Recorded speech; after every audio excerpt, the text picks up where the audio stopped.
قالوا اولم تک تاتیکم رسلکم بالبینات، تو وہ کہیں گے جو بھی فرشتے وہاں پہ ہوں گے دوزخ کے، وہ کہیں گے کہ کیا تمہارے پاس تمہارے رسول نہیں آئے تھے بالبینات، روشن دلائل لے کر، واضح آیات لے کر؟ قالوا بلا، وہ کہیں گے کیوں نہیں، وہ آئے تو تھے، انہوں نے سمجھایا تھا۔ قالوا فدو، تو فرشتے کہیں گے چیخو، چلاؤ، دعائیں کرو، وما دعاء الکافرین الا فی ضلال، اور کافروں کی دعا نہیں ہے مگر وہ بھٹک جاتی ہے، منزل پہ نہیں پہنچتی، نشانے پہ نہیں جاتی، یعنی وہ قبول نہیں ہوگی۔ انا لننصر رسلنا والذین آمنوا فی الحیات الدنیا ویوم یقوم الاشہاد، بے شک ہم مدد کرتے ہیں اپنے رسولوں کی، اپنے پیغامبروں کی، جن کو ہم نے کسی جگہ مامور کیا ہو اپنے پیغام دینے کے لیے، ان کی ہم مدد کرتے ہیں۔ والذین آمنوا، اور ایمان والوں کی بھی مدد کرتے ہیں، صرف رسولوں ہی کی مدد نہیں کرتے، یہ جہاں کہیں بھی ایمان والے ہوں ان کی بھی مدد کرتے ہیں، فی الحیات الدنیا، دنیا کی زندگی میں بھی کرتے ہیں۔ اب ہمارے کچھ ہیں نا دانشور جو کہتے ہیں کہ جی بس وہ مدد تو رسول کی ہوتی ہے، اس کے بعد کوئی مدد نہیں ہوتی، تو یہ مقام صاف طور پہ بتا رہا ہے۔ اصل میں جو اس طرح کے لوگ بات کرتے ہیں وہ کوئی حقیقت بیان کرنے کے اس میں نہیں ہوتے، وہ لوگوں کو مایوس کرنے، وہی شیطانی ایجنڈا کہ ان کے اندر سے ہمت توڑ دو اور اس طرح کی باتیں کر کے، تاکہ اللہ کی اب مدد نہیں آنی اور یہ وہ، تو جو بھی کسی کے اندر کوئی ولولہ ہو اسے بٹھا دو، ٹھنڈا کر دو۔ تو اللہ تعالیٰ فرماتے ہیں کہ ہم رسولوں کی بھی مدد کرتے ہیں اور جو ایمان والے ہوں ان کی بھی مدد کرتے ہیں، فی الحیات الدنیا، دنیا کی زندگی میں بھی، ویوم یقوم الاشہاد، اور جس دن گواہ کھڑے کیے ہوں گے یعنی قیامت کو، تب بھی مدد کریں گے۔ اب یہ جو صاحب تھے یہ کام آدمی تھے، یہ کوئی رسول تو نہیں تھے، اور اللہ تعالیٰ نے فرعون جیسی طاقت کے مقابلے میں انہیں کھڑا بھی کیا اور ان کی مدد بھی کی۔ اسی طرح ہم نے اصحاب کہف کے بارے میں پڑھا، وہ بھی عام لوگ تھے، وہ بھی کوئی نبی یا رسول نہیں تھے، ان کی کتنی بڑی مدد تھی جو اللہ تعالیٰ نے کی، 300 سال تک انہیں سلائے رکھا غار کے اندر۔ تو اللہ تعالیٰ مدد اہل ایمان کی ہمیشہ کرتے رہے ہیں، اور اللہ کی سنت میں کبھی تبدیلی نہیں آتی۔ یہ نہیں ہے کہ اللہ کی سنت جو ہے نا مصر والے موقع پر کچھ اور تھی اور آج اللہ کی سنت بدل کے کچھ اور ہو گئی ہے، ہمیشہ اللہ کی سنت ایک ہی رہتی ہے۔ البتہ شرط یہ ہے کہ مدد اس کی ہوگی جو خالص اللہ کا ہو جائے۔ جیسے اب یہ اپنا سارا کچھ کوئی اپنا داؤ پہ لگا دیا نا، جب فرعون کے مقابلے میں آپ اس طرح کھڑے ہو کے بولیں تو اس کے بعد آپ کی وزارت تو نہیں باقی رہے گی، اس کے بعد آپ کا وہ تعلقات تو سارے منقطع ہو گئے، تو پھر تو آپ گئے نا کام سے۔ یوم لا ینفع الظالمین معذرتہم، اس دن ظالموں کو ان کی معذرت نفع نہیں دے گی، یعنی اللہ کے سامنے کھڑے ہو کے کوئی معذرت وغیرہ پیش کریں گے، اپنی معافی شافی مانگیں گے تو وہ قبول نہیں ہوگی۔ وَلَهُمُ اللَّعْنَةُ، اور ان کے لیے لعنت ہوگی، وَلَهُمْ سُوءُ الدَّارِ، اور ان کے لیے بہت برا گھر ہے جہاں پہ وہ قیام پذیر ہوں گے۔ وَلَقَدْ آتَيْنَا مُوسَى الْهُدَىٰ وَأَوْرَثْنَا بَنِي إِسْرَائِيلَ الْكِتَابَ، ہم نے موسیٰ کو ہدایت دی اور ان کو ہم نے وارث بنایا بنی اسرائیل کو کتاب کا۔ ہدی و ذکریٰ لِأُولِي الْأَلْبَابِ، وہ کتاب ہدایت بھی تھی اور یاد دہانی بھی تھی عقل مندوں کے لیے، اولو الالباب کے لیے۔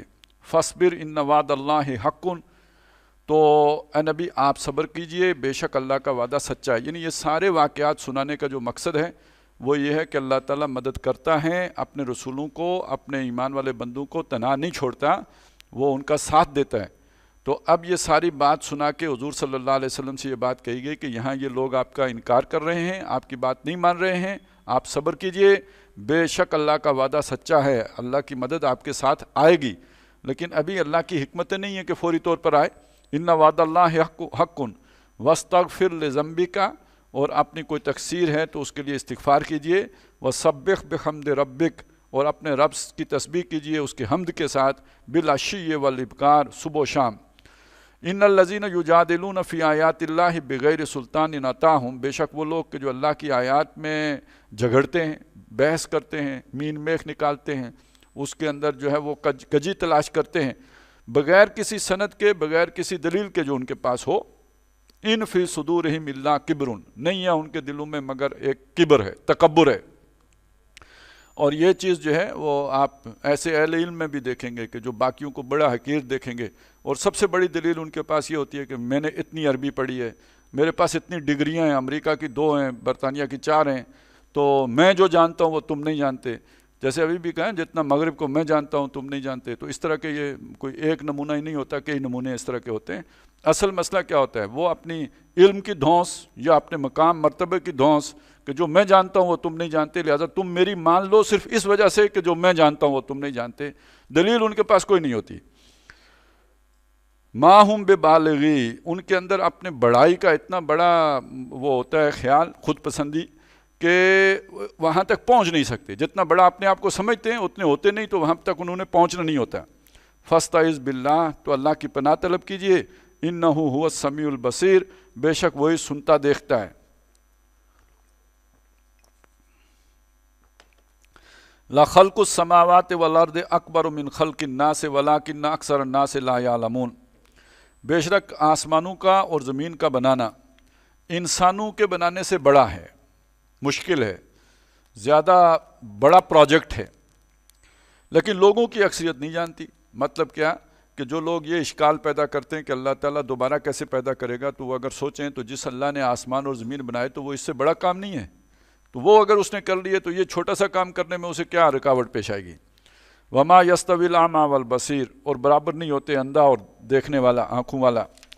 والذین آمنوا وعملوا الصالحات ولا المسیء، اور جو نیک کام کرنے والے ہیں، اعمال صالحہ کرنے والے، اور جو بدکار ہیں، یہ برابر نہیں ہوتے۔ قلیلا ما تتذکرون، بہت تھوڑا ہے جو تم سوچتے ہو۔ مطلب یہ کہ اگر برابر نہیں ہوتے تو دنیا میں تو نیکی کا الٹا نقصان ہوتا ہے، یہاں سچ بولنے کا دنیا میں تو فائدہ آپ کو نہیں، الٹا آپ کو کوئی رکاوٹ، جو جھوٹا ہے اس کے لیے تو یہاں پہ مواقع ہوتے ہیں آگے بڑھنے کے ہوتے ہیں، جو چاپلوسیاں کر لیتا ہے، خوش آمدیں کر لیتا ہے، تو دنیا میں تو الٹا حساب ہے۔ تو تم اگر سوچو تو خود تمہاری اندر سے گواہی آئے گی کہ کوئی دن تو ہونا چاہیے کہ برے اعمال کرنے والے کا بدلہ برا ہو اور اچھے اعمال کرنے والے کا بدلہ اچھا ہو۔ ان الساعۃ لآتیۃ، اسی کے لیے قیامت ہے جو آنے والی ہے، بے شک وہ قیامت آنے والی ہے، لا ریب فیہا، اس میں کوئی شک نہیں، کوئی دھوکہ نہیں۔ ولکن اکثر الناس لا یؤمنون، لیکن لوگوں کی اکثریت نہیں مانتی، وہ ایمان نہیں لاتے۔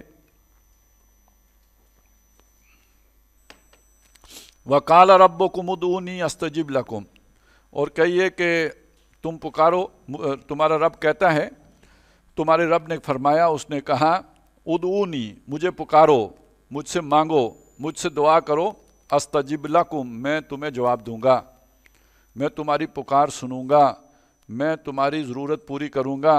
ان الذین یستکبرون عن عبادتی، بے شک وہ لوگ کہ جو میری بندگی سے، میری عبادت سے تکبر کرتے ہیں، استکبار کرتے ہیں، اور یہاں عبادت سے مراد کیا ہے؟ مجھ سے مانگنے میں، دعا ہی کو یہاں پہ عبادت کہا گیا ہے، اس لیے کہ پہلے یہ کہا کہ مجھے پکارو میں سنوں گا، آگے کہا جو مجھے پکارنے سے رکتے ہیں، یعنی جو مجھے نہیں پکارتے، یعنی میری عبادت نہیں کرتے، سیدخلون جہنم داخرین، میں ان کو ذلیل کر کے وہ داخل ہوں گے دوزخ میں ذلیل ہو کر۔ اللہ الذی جعل لکم اللیل لتسکنوا فیہ والنہار مبصرا، بے شک اللہ وہ ہیں جس نے تمہارے لیے رات کو بنایا تاکہ تم اس میں سکون حاصل کرو، اور دن کو بنایا دیکھنے والا، جس میں تمہیں روشنی نظر آتی ہے اور اپنے کام کاج کر لیتے ہو۔ ان اللہ لذو فضل علی الناس، بے شک اللہ تعالیٰ لوگوں پر بڑے فضل والا ہے، ولکن اکثر الناس لا یشکرون، لیکن لوگوں کی اکثریت شکر گزار نہیں ہوتی۔ ذالکم اللہ ربکم خالق کل شیء، یہ اللہ ہے جو تمہارا رب ہے، جو ہر شے کا بنانے والا ہے، لا الہ الا ہو، اس کے سوا کوئی بندگی کے قابل نہیں ہے، اطاعت کے قابل نہیں ہے۔ فَأَنَّا تُؤْفَكُونَ، تو کہاں سے پھرے جاتے ہو؟ كَذَلِكَ يُؤْفَكُ الَّذِينَ كَانُوا بِآيَاتِ اللَّهِ يَجْحَدُونَ، اسی طرح پھرے جاتے ہیں وہ لوگ کہ جو اللہ کی آیات کے منکر ہوتے ہیں، انکار کرتے ہیں۔ اللہ الذی جعل لکم الارض قرارا، اللہ وہ ہے جس نے تمہارے لیے زمین کو ٹھہرنے کی جگہ بنایا، قرار کا باعث بنایا، والسماء بناء، آسمان کو اس نے چھت بنایا، وصورکم فاحسن صورکم، اور اس نے تمہاری نقشہ کشی کی تو کیا خوب تمہارے نقوش بنائے، ورزقکم من الطیبات، اور تمہیں پاکیزہ چیزوں سے رزق دیا۔ ذالکم اللہ ربکم، یہ اللہ ہے جو تمہارا رب ہے، فتبارک اللہ رب العالمین، تو بڑی برکت والے اللہ جو سارے جہانوں کا رب ہے۔ هو الحی لا الہ الا ہو، وہ وہی زندہ رہنے والا ہے اور نہیں ہے اس کے سوا کوئی الہ۔ فدعوہ مخلصین لہ الدین، یہ پھر آگے ہے، دیکھیے، اسی کو پکارو، اسی کو دعوت، اسی کی طرف جو ہے دعا کرو، اپنی اطاعت کو اس کے لیے خاص کرتے ہوئے۔ تو وہ جو اس سورہ مبارکہ میں دو رنگ ہیں، ایک ہے دعوت کا اور ایک ہے دعا کا، اور دونوں توحید کے تقاضے ہیں۔ توحید کا تقاضا اول اللہ کی بندگی کی جائے، اور اس بندگی کی جو کامل صورت ہے اور جو اس کا یوں سمجھیے کہ جو اس کا جوہر ہے وہ ہے اللہ سے مانگنا، اللہ کے سے مانگنے میں کوئی رکاوٹ کا نہ ہونا اور اس میں کوئی ہچکچاہٹ نہ ہونا۔ یہ نہ سمجھنا کہ میری اللہ کیوں سنے گا، یہ سمجھنے کا مطلب ہے آپ نے بندگی میں کہیں ڈنڈی ماری ہوئی ہے اگر کوئی خیال ایسا آتا ہے تو۔ اور دوسرا اس توحید کا، اس کی غیرت کا تقاضا یہ ہے کہ جس کو آپ نے حق مانا ہے اور سچ جانا ہے اس کے داعی بن کے کھڑے ہو جائیں، اس کے دعوت دینے والے بنیں، حق کو ظاہر کریں، حق کو چھپا کے نہ بیٹھیں۔ جیسے کہ وہ بندہ فرعون، آل فرعون جو کھڑا ہوا تھا اور جس نے اس چیز کی کوئی پرواہ نہیں کی یہ کہ حق کہنے کے نتیجے میں اس کا کتنا بڑا نقصان ہوگا، اگر نقصان ہوتا ہے تو ہو، تعلقات ختم ہوتے ہیں تو ہو جائیں، دوستیاں رک جاتی ہیں، مٹ جاتی ہیں، ہو جائیں، بعد میں جنازہ چھوٹا ہو پڑھنے کے لیے کم لوگ آئیں۔ ایک تو ہمیں یہ بھی ہوتا ہے نا میرا جنازہ بھی بڑا ہو، بھائی تو نے کون سا اٹھ کے جنازہ دیکھ لینا ہے چھوٹا ہوگا کہ بڑا ہوگا، اور اس سے کون سی تمہاری بخشش اس پر ڈیپینڈ کرتی ہے کہ جنازے میں کتنے لوگ تھے۔ تو اس بات کی پرواہ نہ کرو کہ کوئی جنازہ پڑھے گا بھی نہیں پڑھے گا۔ آپ کا اگر جنازہ کسی نے نہ پڑھا، آپ کی تجہیز و تکفین نہ ہوئی، تو اللہ آپ سے یہ تو نہیں پوچھے گا کہ تو دفن کیوں نہیں ہوا تھا، یہ تو اللہ ان سے پوچھے گا کہ جن پر وہ فرض کفایہ تھا کہ وہ اس کی تدفین کریں۔ فرض کفایہ کا جنازے کا یہ مطلب تو نہیں کہ صرف نماز پڑھ کے کھسک جائیں، وہ سارے کام کرنا ان کی ذمہ داری ہے، تب وہ ان کا فرض کفایہ پورا ہوگا۔ تو میرا جنازہ کوئی نہ پڑھے تو اس سے مجھے کیا فرق پڑے گا، یہ میرے حساب میں تو نہیں لکھا جائے گا کہ میرا جنازہ پڑھا گیا یا نہیں پڑھا گیا۔ تو ان چکروں میں نہ پڑھو کہ کوئی جنازہ پڑھے گا یا نہیں پڑھے گا، ان چکروں میں نہ پڑھو کہ کسی سے تعلق رہے گا یا نہیں رہے گا، ان چکروں میں نہ پڑھو کہ اس کے بعد زندہ رہوں گا یا نہیں رہوں گا۔ توحید کا ایک تقاضا یہ بھی ہے کہ اللہ کے لیے کھڑے ہو جاؤ، کونوا للہ، کونوا قوامین بالقسط شہداء للہ، اللہ کے لیے کھڑے ہو جاؤ، اللہ کے گواہ بن کے کھڑے ہو جاؤ، یہ تمہاری ذمہ داری ہے، اس توحید کا لازمی تقاضا ہے۔ تو وہ بندہ عالم فرعون نے وہ کر کے دکھایا کہ یوں کر کے بات کرنی ہوتی ہے بادشاہ کے سامنے، اور بے شک اس کے بعد عہدہ نہ رہے، سازشیں ہوں، اللہ مدد فرمائے گا، اللہ ساتھ دے گا۔ اور دوسرا یہ کہ پھر مانگو جو بھی مشکلات ہیں، یہ کر کے اس کے بعد اللہ سے مانگو گے تو اللہ کیوں نہیں عطا کرے گا؟ آپ نے اپنا سب کچھ جھونک دیا اللہ کی خاطر، اب اللہ سے مانگو تو اللہ عطا بھی کرے گا۔ الحمدللہ رب العالمین، سب خوبیاں سب تعریفیں اللہ کے لیے جو سارے جہانوں کا رب ہے۔ قل انی نہیت ان اعبد الذین تدعون من دون اللہ، اے نبی فرما دیجئے مجھے روک دیا گیا ہے، مجھے منع کر دیا گیا ہے کہ میں ان ہستیوں کی عبادت کروں، عابدو۔ اب یہاں آگے اس کی وضاحت آگے، جن کو تم پکارتے ہو، جن سے تم امیدیں رکھتے ہو، جن پر تمہارا توکل ہے، مجھے ان کی عبادت سے روک دیا گیا ہے۔ لما جانی البینات من ربی، جبکہ میرے پاس میرے رب کی طرف سے واضح یہ کھلی نشانیاں بینات آ چکی ہیں۔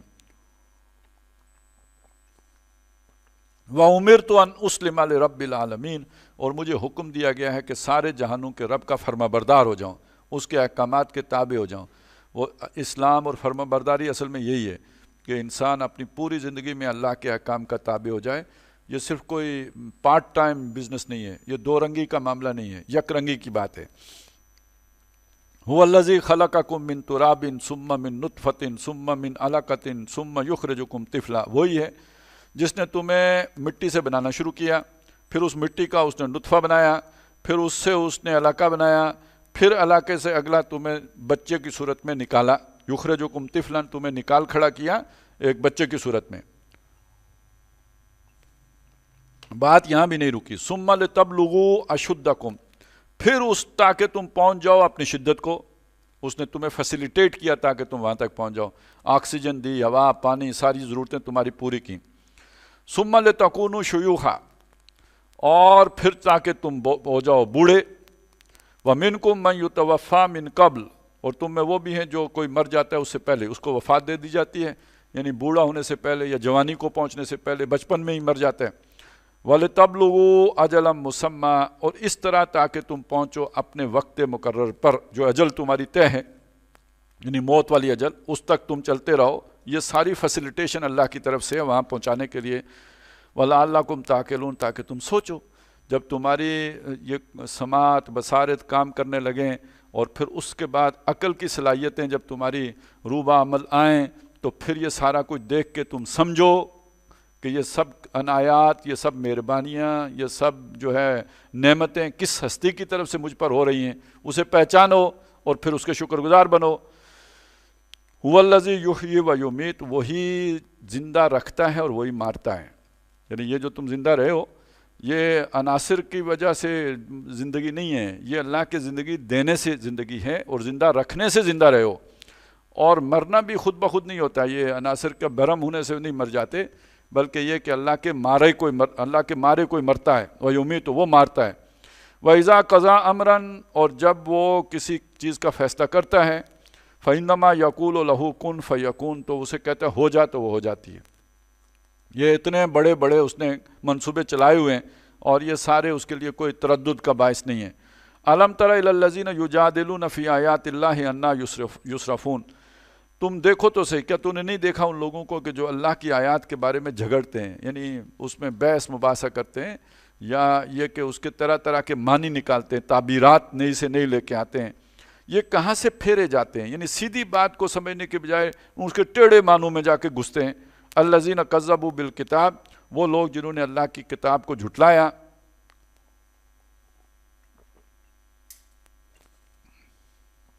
وَبِمَا أَرْسَلْنَا بِهِ رُسُلَنَا، اور اس چیز کو کہ جو ہم نے اپنے رسولوں کو دے کے بھیجی، فَسَوْفَ يَعْلَمُونَ، تو جلدی یہ لوگ جان لیں گے، إِذِ الْأَغْلَالُ فِي أَعْنَاقِهِمْ وَالسَّلَاسِلُ يُسْحَبُونَ، جب ان کی گردنوں میں توق پڑے ہوئے ہوں گے اور ان کی زنجیریں پڑی ہوں گی، یسحبون گھسیٹے جائیں گے یہ، فی الحمیم دوزخ میں، کھولتے ہوئے پانی میں یہ لے جائیں گے زنجیروں میں جکڑ کر، ثم فی النار یسجرون، پھر یہ آگ کے اندر جھونک دیے جائیں گے، ثم قیل لہم، پھر ان سے کہا جائے گا اینما کنتم تشرکون، کہاں ہیں تمہارے وہ شریک جن کے لیے تم دنیا میں بڑی اچھل کود کرتے تھے، جن کی بڑی غیرت کھاتے تھے، جن کے لیے تم غصہ اور پیچ و تاب کھاتے تھے، کہاں ہیں وہ؟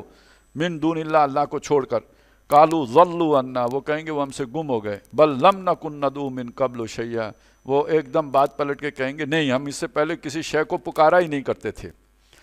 کذالک یضل اللہ الکافرین، اس طرح اللہ تعالیٰ کافروں کو بچلا دیتا ہے۔ مطلب کیا ہوا کہ اصلاً تو وہ انہوں نے اب اقرار جرم سے انکار کرنا ہے نا، انہوں نے اقرار نہیں کرنا تھا کہ ہم مشرک ہیں، تو پہلے ان کے منہ سے یہ نکلا کہ وہ ہم سے گم ہو گئے، اقرار تو ہو گیا، یعنی وہ تھے، ان کو ہم منع کرتے تھے، وہ اب گم ہو گئے کہ نظر نہیں آتے، پتہ نہیں کدھر گئے۔ پھر انہیں خیال آئے گا کہ بھئی اوہو یہ تو ہمیں بات نہیں کہنی تھی، لہذا وہ کہیں گے کہ ہم جو ہے ہم مانا ہی نہیں کر، ہم کسی کو نہیں پوچھتے تھے، ہم نے کبھی جو ہے توحید کے راستے سے ہٹ کر کام ہی نہیں کیا۔ تو اس طرح یہ پہلے بھی ان سے غلطیاں ہوتی تھی، جیسے یہاں غلطی کر گئے۔ ذالکم بما کنتم تفرحون فی الارض بغیر الحق، اب سنو اصل دفعہ کیا ہے جو تمہارے اوپر لگی ہے، جس کی وجہ سے تمہیں یہ دن دیکھنا پڑا ہے۔ اصل دفعہ یہ ہے کہ تم وہ لوگ ہو کہ جو زمین میں بغیر حق کے اتراتے پھرتے تھے، یعنی تمہارا یہ استحقاق نہیں تھا کہ تم اپنی اوقات سے باہر نکلو، لیکن تم نے اپنی اوقات سے بڑھ کر تکبر کیا، گھمنڈ کیا، تم نے اپنے آپ کو کوئی چیز سمجھا، تم نے باقیوں کی نسبت اپنے آپ کو کوئی معصوم شے سمجھ لیا کہ میرے اوپر تو انگلی اٹھائی نہیں جا سکتی، میرا تو مجھ سے کوئی سوال کیا جائے یہ تو ہو ہی نہیں سکتا، تو یہ گھمنڈ، یہ تکبر، یہ غرور تمہیں لے کے بیٹھا ہے۔ وَبِمَا كُنْتُمْ تَمْرَحُونَ، اور جو تم اکڑتے تھے، جو تم وہ پھولے نہیں سماتے تھے، یہ اس کا نتیجہ ہے جو تمہارے ساتھ ہوا ہے۔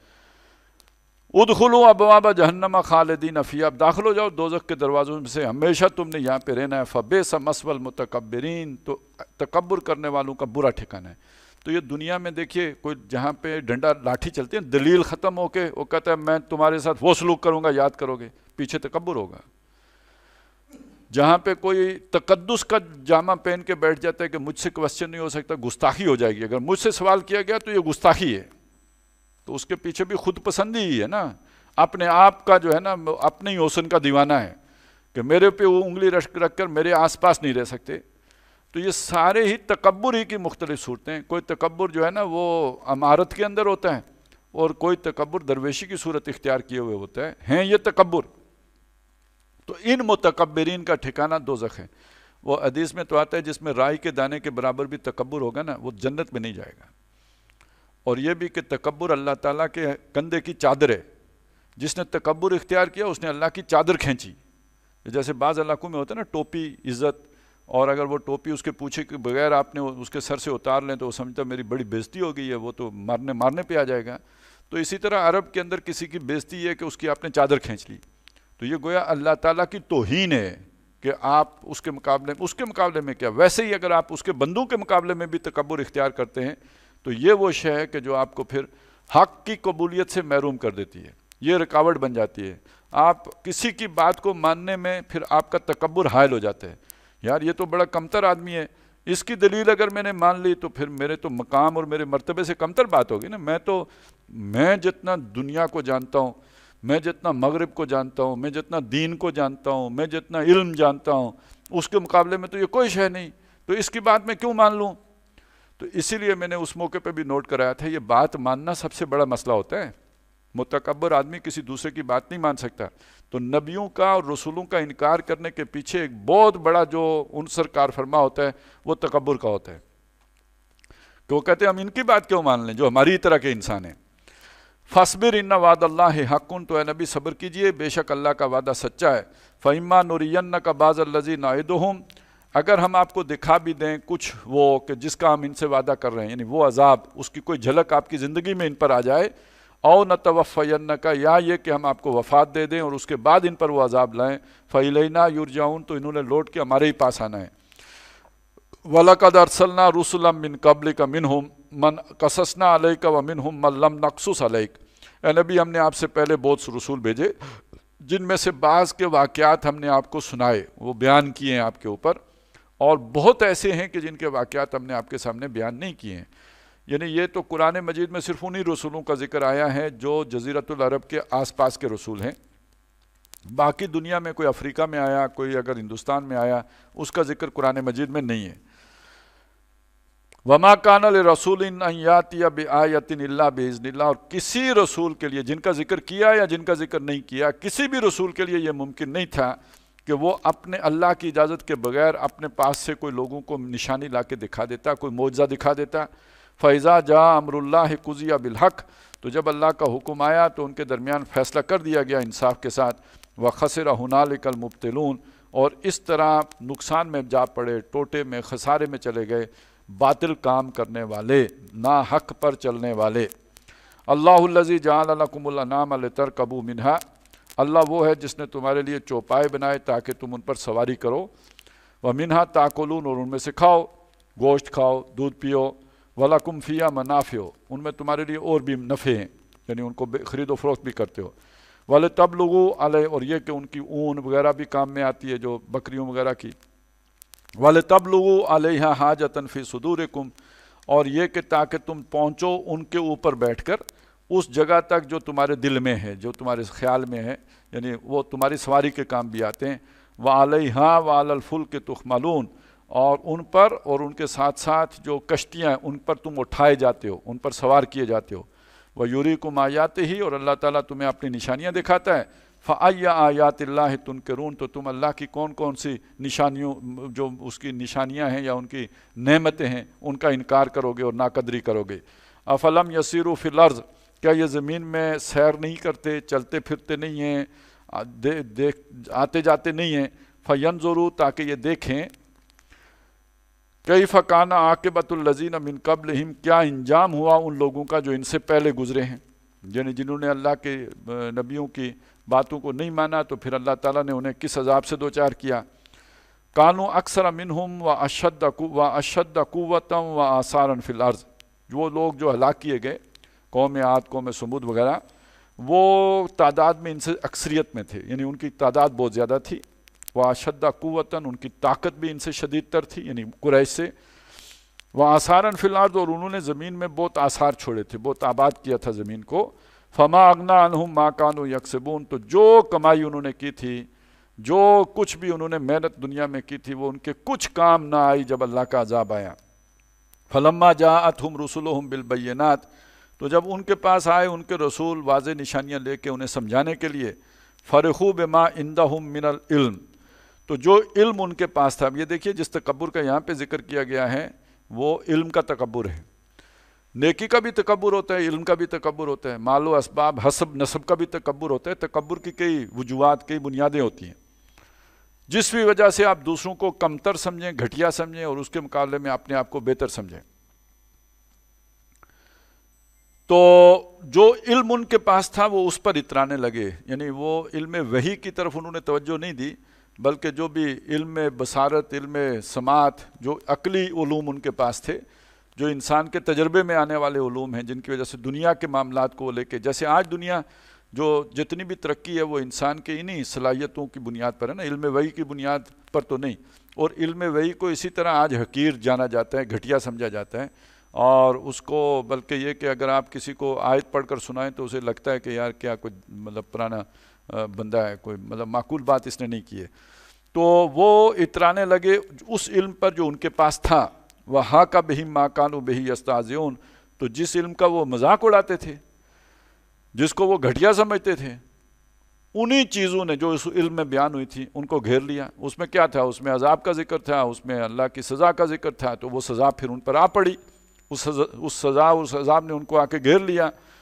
فَلَمَّا رَأَوْا بَأْسَنَا، تو جب انہوں نے ہمارے اس عذاب کو دیکھا، جب وہ ان کے سامنے آ گیا، قالو، انہوں نے کہا آمنا باللہ، وہ ان کی ساری اکڑ خانی نکل گئی، دیکھتے ہی نکل گئی، فوراً کہا ہم اللہ پر ایمان لائے، وحدہ، اکیلے اللہ پر، وَكَفَرْنَا بِمَا كُنَّا بِهِ مُشْرِكِينَ، اور ہم انکار کرتے ہیں جو ہم اس کے ساتھ شریک ٹھہراتے تھے، سب سے ہم تائب ہوتے ہیں، توبہ کرتے ہیں۔ فَلَمْ يَكُ يَنْفَعُهُمْ إِيمَانُهُمْ، تو اب ایسا نہیں تھا کہ ان کا ایمان انہیں فائدہ دیتا، ان کے کام آتا، ان کے لیے نفع بخش ہوتا۔ لَمَّا رَأَوْا بَأْسَنَا، جب انہوں نے ہمارا عذاب دیکھ لیا، تو یہ اصل میں توبہ کا دروازہ بند ہو چکا ہے۔ جب عذاب نظر آ گیا تو توبہ کا دروازہ بند ہو گیا، جیسے ہمارے ہاں کہتے ہیں نا، موت کا فرشتہ نظر آنے تک توبہ کا دروازہ کھلا ہے، وہ موت کا فرشتہ نظر آ گیا تو توبہ کا دروازہ بند ہو گیا۔ اسی طرح دنیا کے لیے دروازہ کھلا ہے جب تک کہ سورج مغرب سے نہ نکلے، جب وہ سورج مغرب سے نکل آیا تو گویا دنیا پر عذاب کے آخری وہ آثار جو ہیں وہ ظاہر ہو گئے، اب توبہ کا دروازہ بند ہو جائے گا۔ تو اس کے بعد ایمان لانا نفع بخش نہیں ہوتا جب آپ نے عذاب دیکھ لیا۔ سنت اللہ التی قد خلت فی عبادی، یہی اللہ کا دستور، یہی اللہ کا طریقہ، یہی اللہ کی سنت رہی ہے اپنے بندوں کے ضمن میں جو اس سے پہلے گزرے ہیں۔ وَخَسِرَ هُنَالِكَ الْكَافِرُونَ، اور اسی طرح خسارے میں پڑ گئے، نقصان اٹھایا ان لوگوں نے کہ جنہوں نے کفر کیا، جو منکر ہوئے، جنہوں نے انکار کیا۔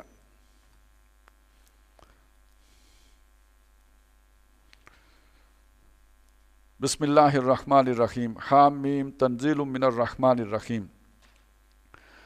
خام میم اتارا، تنزیل من الرحمن الرحیم، اتارنا ہے، اتارا ہوا ہے یہ قرآن مجید الرحمن الرحیم کی طرف سے۔ اب یہ جو سورہ مبارکہ ہے، سورہ خام میم السجدہ، اس کا ایک نام سورہ فصلت بھی ہے۔ تو جو عربی قرآن ہوں گے تو جو سعودی عرب سے چھپ کے آتے ہیں تو عام طور پر اس پہ اس کا وہی نام لکھا ہوتا ہے۔ تو اس کا جو مرکزی مضمون ہے وہ ہے دعوت، توحید کا تقاضے کے طور پر دوسروں کو دعوت دینا۔ یعنی یوں سمجھ لیجئے کہ آپ نے اللہ کو مان لیا کہ در حقیقت کارساز بھی وہی ہے، داتا بھی وہی ہے، حاجت روا بھی وہی ہے، مشکل کشا بھی وہی ہے، پیدا کرنے والا بھی وہی ہے، اور یہ کہ یہ کائنات ساری بنا کے پھر اس نے ہمیں امتحان کے لیے یہاں بھیجا ہے، اس کے بعد یہ ہے کہ مرنے کے بعد کھڑے ہونا ہے اور اللہ کے سامنے پیش ہونا ہے۔ تو اب اس بات کو ماننے کا ایک لازمی نتیجہ یہ ہے کہ آپ یہ بات دوسروں تک پہنچائیں۔ اگر آپ اسے نہیں پہنچا رہے تو اس کا مطلب ہے آپ نے دل و جان سے اس بات کو نہیں مانا۔ انسان کی فطرت یہ ہے کہ جو اپنے لیے پسند کرتا ہے وہ اپنے بھائی کے لیے بھی پسند کرتا ہے، یہی ایمان کا تقاضا بھی ہے، یہی مسلمانی کا تقاضا بھی ہے۔ جو ہم نے یہ سمجھ لیا کہ جو کیلے خود کھاؤ وہ دوسرے کو بھی کھلاؤ، اور بھائی جو نظریے اپنے لیے پسند کیا وہ دوسرے کو بھی پہنچا۔ اور یہ انسانوں میں اتنی کامن بات ہے کہ آپ اگر کسی باطل نظریے پر بھی ہوں تو اس کی بھی تبلیغ کرتے ہیں، وہ بھی دوسروں تک پہنچاتے ہیں۔ وہ اور اس کے لیے کوئی ضروری نہیں کہ آپ کو کوئی NGO جو ہے وہ فنڈ دیتی ہو، آپ ایک بات کو سمجھتے ہیں حق ہے۔ جو لوگ سوشلزم کو صحیح سمجھتے ہیں تو اس کے لیے وہ نہیں محنت کرتے، جو لوگ کمیونزم کو اور اس کو جمہوریت کے جو گن گاتے ہیں تو وہ اس کے لیے نہیں کوشش کرتے اور محنت کرتے۔ تو جو آدمی کا نظریہ ہوتا ہے، جو اس کی سوچ ہوتی ہے، جو اس کا خیال ہوتا ہے، وہ اس کو پروپیگیٹ کرتا ہے، وہ دوسروں تک لے کے جاتا ہے۔ لیکن میں اس سے اگلی بات کہہ رہا ہوں کہ یہ توحید کا لازمی تقاضا، اللہ کو مانا ہے تو اللہ کی غیرت اگر آپ کے اندر نہیں ہے تو یہ ماننے کا کیا مطلب ہوا؟ آپ کا بھائی اللہ کو نہیں مانتا، آپ نے اللہ کو مانا ہے، تو آپ کیسے اپنے اس جو ہے وہ چپ رہ سکتے ہیں اور خاموش رہ سکتے ہیں اس کو دعوت دینے سے؟ آپ ضرور کوشش کریں گے کہ وہ بھی اللہ کے ماننے والا بن جائے۔ تو اس اعتبار سے یہ سورہ مبارکہ کا مرکزی مضمون یہ ہے۔ اچھا، چونکہ اللہ کی طرف بلانے یا اللہ کی طرف دعوت دینے کا جو ذریعہ ہے وہ اللہ کی کتاب ہے، نبی صلی اللہ علیہ وسلم نے بھی جو اللہ کی طرف دعوت دی ہے ساری کی ساری قرآن کی بنیاد پر دی ہے۔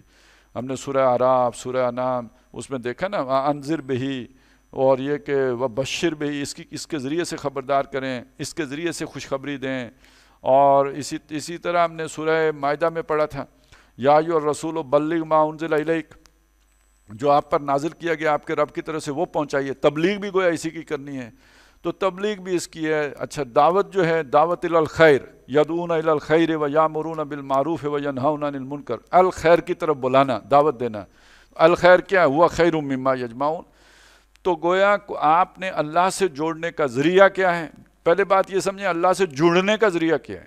وہ ہم نے سورہ آل عمران میں دیکھا کہ آپ اللہ کی کتاب سے جڑے تو اللہ سے جڑ گئے۔ وَمَن يَعْتَصِم بِاللَّهِ فَقَدْ هُدِیَ إِلَىٰ صِرَاطٍ مستقیم، جو اللہ سے جڑ گیا اس کو سیدھے راہ پر گامزن کر دیا گیا۔ اور ایک آیت کے بعد آ گیا وَاعْتَصِمُوا بِحَبْلِ اللَّهِ، اللہ کی رسی سے جڑ جاؤ۔ تو اللہ کی رسی، اللہ کی کتاب، حدیث میں آ گیا کہ جس کا ایک سرا تمہارے ہاتھ میں اور دوسرا سرا اللہ کے ہاتھ میں ہے۔ تو اللہ سے جڑنے کا ذریعہ اللہ کی کتاب۔ اب آپ بندگان خدا کو خدا سے جوڑنا چاہتے ہیں تو آپ کس سے جوڑیں گے؟ اللہ کی کتاب سے جوڑیں گے۔ تو وہ اللہ کی کتاب قرآن مجید۔ تو اس سورہ مبارکہ میں آپ یہ بھی دیکھیں گے کہ قرآن مجید کا ذکر بار بار آئے گا، اور اس کی اہمیت کو اور اس کے مقام، اس کی عظمت کو مختلف طریقوں سے اجاگر کیا گیا ہے۔ اور پھر یہ کہ جو اللہ کے دوست ہیں وہ بھی پھر آخر میں آ جائے گا۔ اللہ سے دوستی کا حق تب ادا ہوگا جب آپ بندوں کو اللہ سے جوڑنے کا یہ کام کریں گے۔ اولیاء اللہ، ان کی سب سے بڑی نشانی یہ ہے کہ وہ بندگان خدا کو خدا سے ملاتے ہیں، ان سے جوڑتے ہیں، ان کو دعوت دیتے ہیں اللہ کی طرف۔ اور تمام دعوتوں میں سب سے بہترین دعوت اللہ کی طرف بلانا، اللہ کی طرف پکارنا ہے۔ یہ اس سورہ مبارکہ کا مرکزی مضمون ہے۔ تنزیل من الرحمن الرحیم، اتارنا ہے ایک بہت ہی مہربان اور رحیم ہستی، رحم کرنے والی ہستی کی طرف سے۔ کتاب فصلت آیاتہ، یہ کتاب ہے جس کی آیات کو تفصیل سے بیان کیا گیا ہے، بہت کھول کے وضاحت کے ساتھ، اس میں کوئی ابہام نہیں چھوڑا گیا۔ قرآناً عربیاً، یہ قرآن عربی ہے، یہ جمع کیا گیا ہے بزبان عربی، لقوم یعلمون، ان لوگوں کے لیے جو علم رکھتے ہیں، جو سمجھدار ہیں، جو سمجھنے والے ہیں۔ بشیرا و نذیراً، یہ بشیر اور نذیر ہے، قرآن بشیر اور نذیر ہے۔ یہ یعنی اللہ کے نبی بھی بشیر اور نذیر ہیں، اور ان پر جو پیغام اترا ہے، خود حضور کے بارے میں جب ہم کہتے ہیں نا وہ مجسم قرآن ہے، تو گویا قرآن اور ان کی صفات ایک ہی ہیں۔ تو یہ قرآن مجید بھی بشیر اور نذیر ہے۔ فَأَعْرَضَ أَكْثَرُهُمْ فَهُمْ لَا يَسْمَعُونَ، تو جن کو پاس یہ قرآن مجید آیا ہے ان کی اکثریت نے اس سے اعراض کر لیا ہے، اس سے منہ موڑ لیا ہے، اس سے پہلو بچا لیا ہے، تو وہ سنتے نہیں ہیں۔ اب اس میں ہمارے لیے رہنمائی کی بات یہ ہے کہ ہم اپنی قوم کو دیکھیں، اپنے لوگوں کو، اپنے آپ کو بھی دیکھیں کہ ہماری زندگی میں قرآن مجید کا مقام کیا ہے۔ ہم بھی کہیں اعراض عن القرآن کے مجرم تو نہیں ہیں، کہیں ایسا تو نہیں ہے کہ ہم نے بھی اس سے منہ موڑا ہوا ہے اور اسے سیکنڈ پریورٹی پہ رکھا ہوا ہے۔ تو عام حالات تو یہی، عام طور پہ تو یہی ہے نا کہ جی وہ بس اونچی جگہ پہ رکھو، سنبھال کے رکھو، کوئی برکت کے لیے کبھی پڑھنا پڑ جائے تو پڑھ بھی لو۔ ہماری عملی زندگی سے تو اس کا کوئی تعلق نہیں رہا۔ وَقَالُوا قُلُوبُنَا فِي أَكِنَّةٍ مِّمَّا تَدْعُونَا إِلَيْهِ، اور انہوں نے کہا، یعنی مشرکین نے، کافروں نے، کہ ہمارے دلوں پہ غلاف ہیں، ہمارے دل غلافوں میں ہیں، پردے میں ہیں، مما تدعونا الیہ، اس چیز سے کہ جس کی طرف آپ ہمیں دعوت دے رہے ہو، وفی آذاننا وقرن، اور ہمارے کانوں میں بوجھ ہے، ثقل ہے، یعنی میل ہے، یعنی ہمیں سنائی نہیں دیتا، ہم بہرے ہیں، ومن بیننا وبینک حجاب، اور ہمارے اور آپ کے درمیان حجاب ہے، آپ کی بات ہمیں سمجھ نہیں آتی ہے، فعمل، آپ لگے رہیں، انا عاملون، بے شک ہم اپنا کام کرتے رہیں گے۔ ان الفاظ سے ایک بات سمجھ لیجئے کہ نبی صلی اللہ علیہ وسلم کس شدت سے ان کے اوپر قرآن مجید کی بمبارمنٹ کر رہے ہیں، اور وہ حضور کا دل توڑنے کے لیے یہ بات کہہ رہے ہیں کہ ہم پر اس کا کوئی اثر نہیں ہونا، ہمارے دل جو ہے وہ پردے میں ہیں، ہمارے کانوں میں ثقل ہے، ہمیں سمجھ ہی نہیں آتی آپ کیا کہہ رہے ہیں، ہم آپ کی بات کو سمجھنے سے قاصر ہیں۔ وہ جو جس طرح شعیب علیہ السلام کو کہا گیا تھا ما نفقہ کثیرا مما تقول، جو باتیں آپ کرتے ہیں ہمیں سمجھ نہیں آتی، یا جیسے یہودیوں نے کہا تھا قلوبنا غلف، ہمارے دلوں کے اوپر پردہ چڑھ گیا ہے، آپ کی باتیں ہم پر اثر انداز نہیں ہوتی. تو اس طرح کی بات انہیں کہنی پڑی تاکہ وہ جس شوق سے، جس محنت سے، جس لگن سے آپ صلی اللہ علیہ وسلم اپنی قوم کو قرآن کی طرف بلا رہے ہیں، وہ ان کی ہمت توڑی جا سکے، ان کی امیدوں کے اوپر اوس ڈالی جائے، ان کو مایوس کیا جائے کہ ہم آپ کی بات سننے کے لیے تیار نہیں. حوصلہ توڑنے کے لیے باتیں ہو رہی ہیں. قل، اے نبی فرمائیے، انما انا بشر مثلکم، کوئی شبہ نہیں، بے شک میں بھی تمہاری طرح کا انسان ہوں، لیکن یوحا الیہ، میری طرف وحی کیا گیا ہے، میری طرف اللہ کا حکم آیا ہے، میرے پاس اللہ کا فرشتہ آیا ہے اللہ کا پیغام لے کے، یہ کسی اور کے پاس تو نہیں آیا. تو اب بالکل وہ مثل سمجھنا غلط بات ہو جائے گی. انما الہکم الہ واحد، اور اس پیغام کا لب لباب، اس کا حاصل، اس کا نچوڑ یہ ہے کہ تمہارا الہ اللہ کے سوا کوئی بھی نہیں ہے. فاستقیموا الیہ، تو پس اسی کی طرف سیدھے ہو جاؤ، یعنی ہر طرف سے کٹ کے اس کے ہو جاؤ. واستغفروہ، اور اس سے استغفار کرو، اس سے اپنے گناہ بخشواؤ. وویل للمشرکین، اور مشرکوں کے لیے بڑی خرابی ہے، بڑی بربادی ہے، بہت ہلاکت ہے.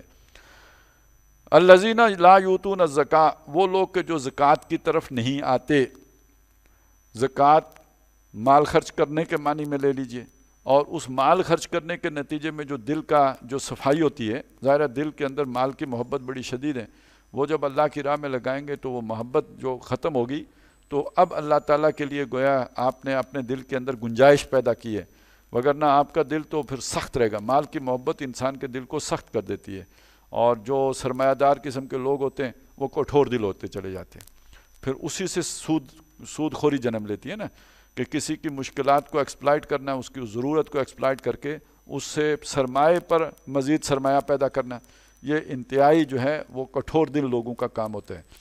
تو اپنے دلوں کے اندر نرمی پیدا کرنے کے لیے صدقہ، خیرات، اپنے مالوں کو اللہ کی راہ میں خرچ کرنا، قربانی دینا، یہ تزکیے کی طرف آنے کے لیے بنیادی یوں سمجھے کام ہے. وَهُمْ بِالْآخِرَةِ هُمْ كَافِرُونَ، اور وہ آخرت کے وہ انکاری ہیں. ان الذین آمنوا وعملوا الصالحات، بے شک جو لوگ ایمان لائے، جنہوں نے نیک اعمال کیے، لہم اجر غیر ممنون، ان کے لیے وہ ثواب ہے جس میں کوئی وقفہ نہیں، کوئی ٹوٹا نہیں، اور کوئی وہ یعنی اس میں کوئی رکاوٹ نہیں آئے گی، رکے گا نہیں، مسلسل اور تسلسل سے ہوگا. قل انکم لتکفرون بالذی خلق الارض فی یومین، اے نبی ان سے کہیے کہ کیا تم اس ہستی کا انکار کرتے ہو جس نے زمین کو بنایا 2 دنوں میں. یہاں پہ وہ 6 دنوں کا بریک اپ دیا گیا ہے نا. عام طور پہ آتا ہے اللہ تعالیٰ نے آسمان اور زمین 6 دنوں میں بنائے ہیں، تو اب یہاں پہ ان کو کھولا گیا ہے کہ وہ ان کی ترتیب کیا ہے. تو صرف زمین 2 دنوں میں بنی ہے، جیسے یہاں پہ بتایا خلق الارض فی یومین، اللہ نے زمین کو 2 دنوں میں بنایا. وَتَجْعَلُونَ لَهُ أَنْدَادًا، اور تم اس اللہ کے ضد اور ند اور اس جیسے اور اس یعنی جیسے اس سے محبت کرنی چاہیے ایسے اس کے مقابلوں سے کرتے ہو، جیسے اسے خالق ماننا چاہیے ایسے سمجھو کسی اور نے بھی شاید کچھ کیا ہوا ہے تو اس کے ساتھ اوروں کو برابر کر دیتے ہو. ذالک رب العالمین، یہ سارے جہانوں کا رب ہے. وَجَعَلَ فِيهَا رَوَاسِيَ مِنْ فَوْقِهَا، اور اللہ تعالیٰ نے اس زمین کے اوپر سے باری جو پہاڑ وہ ڈال دیے. وَبَارَكَ فِيهَا، اور اس میں برکتیں رکھ دیں. اب وہ برکتیں جو ہیں وہ جو بھی ہماری ضرورت کی چیزیں ہیں جو زمین کے اندر موجود ہیں، تو یہ ساری برکتیں اللہ نے ہی رکھی ہیں نا زمین کے اوپر. وَبَارَكَ فِيهَا وَقَدَّرَ فِيهَا، اور اس میں اس نے فِيهَا أَقْوَاتَهَا، اس میں اس نے ایک اندازے سے خوراکیں رکھ دیں. اب یہ جو بھی ہوتے ہیں نا، مٹی میں ہم کوئی دانہ بوتے ہیں، پھر وہ نکلتا ہے، پھر اناج بن جاتا ہے، تو یہ ساری طاقت مٹی کے اندر ہی تھی نا، جو وہ خوراک کی صورت اختیار کر گئی. تو یہ مٹی کے اندر یہ خوراک ہم نے رکھی تھی، جو اب یعنی وہ برکتیں اور وہ خوراک، یہ در حقیقت اس کے اندر یہ صلاحیت ہم نے پیدا کر دی. تو اس کے چونکہ اتنے سارے کام تھے تو یہ 2 دنوں میں اللہ تعالیٰ نے کیے. فی 4 ایام، یہ سارے کام جو ہوئے ہیں یہ 4 دنوں میں ہو گئے. یعنی 2 دنوں میں، اب یہ 4 دنوں کا مطلب یہ نہیں ہے 4 جمع 2 6 ہو گئے، مطلب یہ کہ 2 دنوں میں زمین بنائی اور 2 دن مزید لگا کے یہ سارا کام کیا، تو یہ اب پورا پروجیکٹ ہو گیا 4 دنوں کا. سوال للسائلین، سوال کرنے والوں کے لیے برابر. مطلب کیا؟ وہ جتنی قدرتیں اور برکتیں اس کے اندر اور طاقتیں رکھی ہیں، یہ تمام ضرورت مندوں کی ضرورت پوری کرنے کے لیے، انسان، حیوان، چرند پرند، حشرات اللہ، سب کی جو ضرورت تھی، جو ان کا سوال تھا، یعنی کس کو زندہ رہنے کے لیے کیا چاہیے وہ سارا ہم نے اس کے اندر فراہم کر دیا. اس میں 4 دن لگے. ثم استوى الى السماء، پھر وہ آسمان کی طرف متوجہ ہوا. وہی دخان، اور وہ ابھی جو ہے وہ دھوئیں کی صورت میں تھا. فقال لها، تو اس نے اللہ تعالیٰ نے آسمان سے کہا، وللارض، اور زمین دونوں سے کہا، ائتیا، چلے آؤ دونوں، طوعاً خوشی سے، او کرہن، یا کراہت سے، ناپسندیدگی سے، مجبوری سے. قالتا اتینا طائعین، دونوں بولے کہ ہم اپنی رضا سے، اپنی خوشی سے آپ کے حکم فرما برداری میں آتے ہیں. فقضاہن 7 سماوات فی یومین، تو پھر اللہ تعالیٰ نے ان کو 7 آسمانوں میں بدل دیا 2 دنوں میں. اب آپ یوں سمجھیے، اگر یہ بات ہماری سمجھ صحیح ہو کہ یہ پوری کائنات بنانے میں 2 دن لگے اور صرف زمین بنانے میں 4 دن لگے، تو اس سے آپ سوچ لیجئے کہ انسان کے لیے رہائش فراہم کرنے کے لیے کتنا یعنی ایک بڑا پروجیکٹ تھا جو زمین کے اوپر لانچ کیا گیا ہے. تو اب ہم ڈھونڈ رہے ہیں مریخ پہ رہائش مل جائے، اس کے لیے خود کتنے بڑی محنت کرنی پڑے گی. اگر کوئی چھوٹا موٹا بیریا ٹاؤن وہاں پہ بنی جائے تو کتنے کچھ تردد کرنا پڑے گا وہ سارا ماحول بنانے کے لیے، وہاں آکسیجن فراہم کرنے کے لیے، پانی فراہم کرنے کے لیے، اور اس زمین کے اندر کوئی ایسی رویدگی پیدا کرنے، مٹی کے اندر یا جو بھی وہاں پہ مادہ ہے کہ وہ اس سے وہ کوئی خوراک بھی حاصل ہو جائے ہمارے لیے. ظاہر ہے وہ گندم تو نہیں حاصل ہوگی، جو کچھ وہاں کے حالات سے مطابقت رکھتا ہوا نکالیں گے، لیکن اس کے لیے کتنا کچھ کرنا پڑے گا، کتنے مالی وسائل لگانے پڑیں گے اور کھپانے پڑیں گے. ابھی تو وہ تھوڑی بہت آکسیجن انڈیا والوں کو ضرورت پڑی گئی ہے، تو وہ سلنڈروں والی تو کتنی مہنگی ہو گئی ہے. آپ سوچیں اگر ہر سانس کی قیمت دینی پڑ جائے تو ملٹی نیشنل تو ہمیں تو بالکل ہی نہیں، مطلب کیا سے کیا اس کی قیمت لگا دیں گی. تو یہ ساری سہولتیں اصل میں اس طرح سوچیں گے تو اللہ کی احسان کا کچھ سمجھ آئے گی نا، کہ جب یہ ان میں سے کوئی شے انسان کے پاس ہوتا ہے تو اس کی کتنی قیمت وصول کرتا ہے. تو اللہ نے وافر جو سب سے زیادہ ضروری شے تھی آکسیجن، وہ کتنی وافر پیدا کر دی، اس کی سپلائی اتنی کر دی کہ وہ بے قیمت ہو گئی، حالانکہ ڈیمانڈ اس کی سب سے زیادہ تھی. اور جن چیزوں کی ڈیمانڈ بہت تھوڑی تھی اس کی چونکہ سپلائی ذرا کم رکھی تو وہ ان میں سے کچھ اناج وغیرہ انسانوں نے پیدا کر لیے. اب اس کی قیمتیں اب تیاری کیجئے انشاءاللہ. آٹا آپ کے ہاں بھی 100 روپے تک تو جائے گا نا. اب چونکہ اب وہ امریکہ امداد نہیں دیتا، اور جنہوں نے مال بنانے کے لیے جو آئے ہوئے ہیں تو انہوں نے اب پھر آپ کی وہ گنے سے رس نکالنا ہے نا، تو وہ پھر اب جائے گا اوپر آٹا. آٹا تو ہم کہتے ہیں نا، ویسے وہ اس آٹے کو صحیح لوگوں کی زبان میں اٹا کہتے ہیں، ATTA اٹا. یہ تو ہم لوگ ہیں نا جو آٹا کہتے ہیں، تو دونوں تلفظ آنے چاہیے. کبھی آپ کو بڑے لوگوں سے ملاقات ہو تو آٹا نہ کہیے گا، پھر آپ گھٹیا محسوس ہو. اٹا. ثم استوى الى السماء وهي دخان فقال لها وللارض ائتيا طوعا وكرها قالتا اتينا طائعين فقضاهن 7 سماوات في يومين واوحى في كل سماء امرها.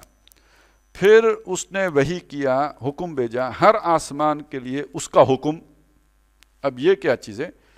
اس کا صاف مطلب یہ ہے کہ ہر آسمان کا کوئی فنکشن ہے، اس کا کوئی کام ہے، وہ کام اس کو سونپ دیا کہ تم نے یہ کام کرنا ہے. اب بالفرض اگر اوزون کی جو طے ہے، بالفرض ہم یہ سمجھیں کہ وہ آسمان ہے، ایک ان 7 آسمانوں میں سے ایک آسمان ہے، تو اس کا ایک کام ہے نا کہ اس نے سورج کی شعاعوں کو فلٹر کر کے نیچے بھیجنا ہے. تو گویا وہ کام اس کے سپرد کر، جیسے مکھی کی طرف اللہ نے وہی کی، شہد کی مکھی کی طرف تم نے کس طرح شہد چوس کے لا کے یہاں پہ سٹور کر کے رکھنا ہے، تو یہ اللہ نے اس کو. اب اس وحی کا تعلق وہ والی وحی نہیں ہے جو جبریل علیہ السلام لے کے آتے ہیں، اس وحی کا تعلق ہے جو آپ کوئی سافٹ ویئر انسٹال کرتے ہیں، جو آپ پروگرامنگ کر دیتے ہیں کسی کی، یہ وہ والی وحی ہے. یعنی اس کی تقدیر مقرر کر دی، اس کا فنکشن اس کے اندر ودیت کر دیا. وَزَيَّنَّا السَّمَاءَ دنیا بِمَصَابِيحَ، اور دنیا کا آسمان جو نزدیک والا آسمان ہے، قریب والا آسمان ہے، اس کو چراغوں سے روشن کر دیا. وَحِفْظًا، اور محفوظ حفاظت کا ذریعہ بنا دیا، یعنی شیطانوں کو مار بگانے کا ذریعہ. وہیں پہ سارے جو ہے وہ اللہ تعالیٰ کے جو بھی انسٹالیشنز ہیں میزائلوں کی شیطانوں کو مارنے والی ادھر ہی ہیں. ذَلِكَ تَقْدِيرُ الْعَزِيزِ الْعَلِيمِ، یہ ہے اندازہ ٹھہرایا ہوا ایک علیم اور عزیز ہستی کا. یعنی یہ سارا نظام قدرت اس نے بنایا ہوا ہے جو چلا جا رہا ہے جس طرح اس نے وحی کیا اس کے مطابق. فَإِنْ أَعْرَضُوا، اب یہ ساری بات کرنے کے بعد یہ ان کے سامنے کی جو دلائل ہیں وہ ان کے سامنے پیش کر کے وہ اللہ کی نشانیاں، اب اگر بتایا اصل موضوع کی طرف لوٹے، دعوت، حضور دعوت دے رہے ہیں، وہ سن رہے ہیں، دعوت کے لیے یہ سارا استدلال اللہ سے جوڑنے کے لیے کہ دیکھو کوئی اللہ ہے جس نے تمہیں یہ سارا کچھ بنا کے دیا ہے۔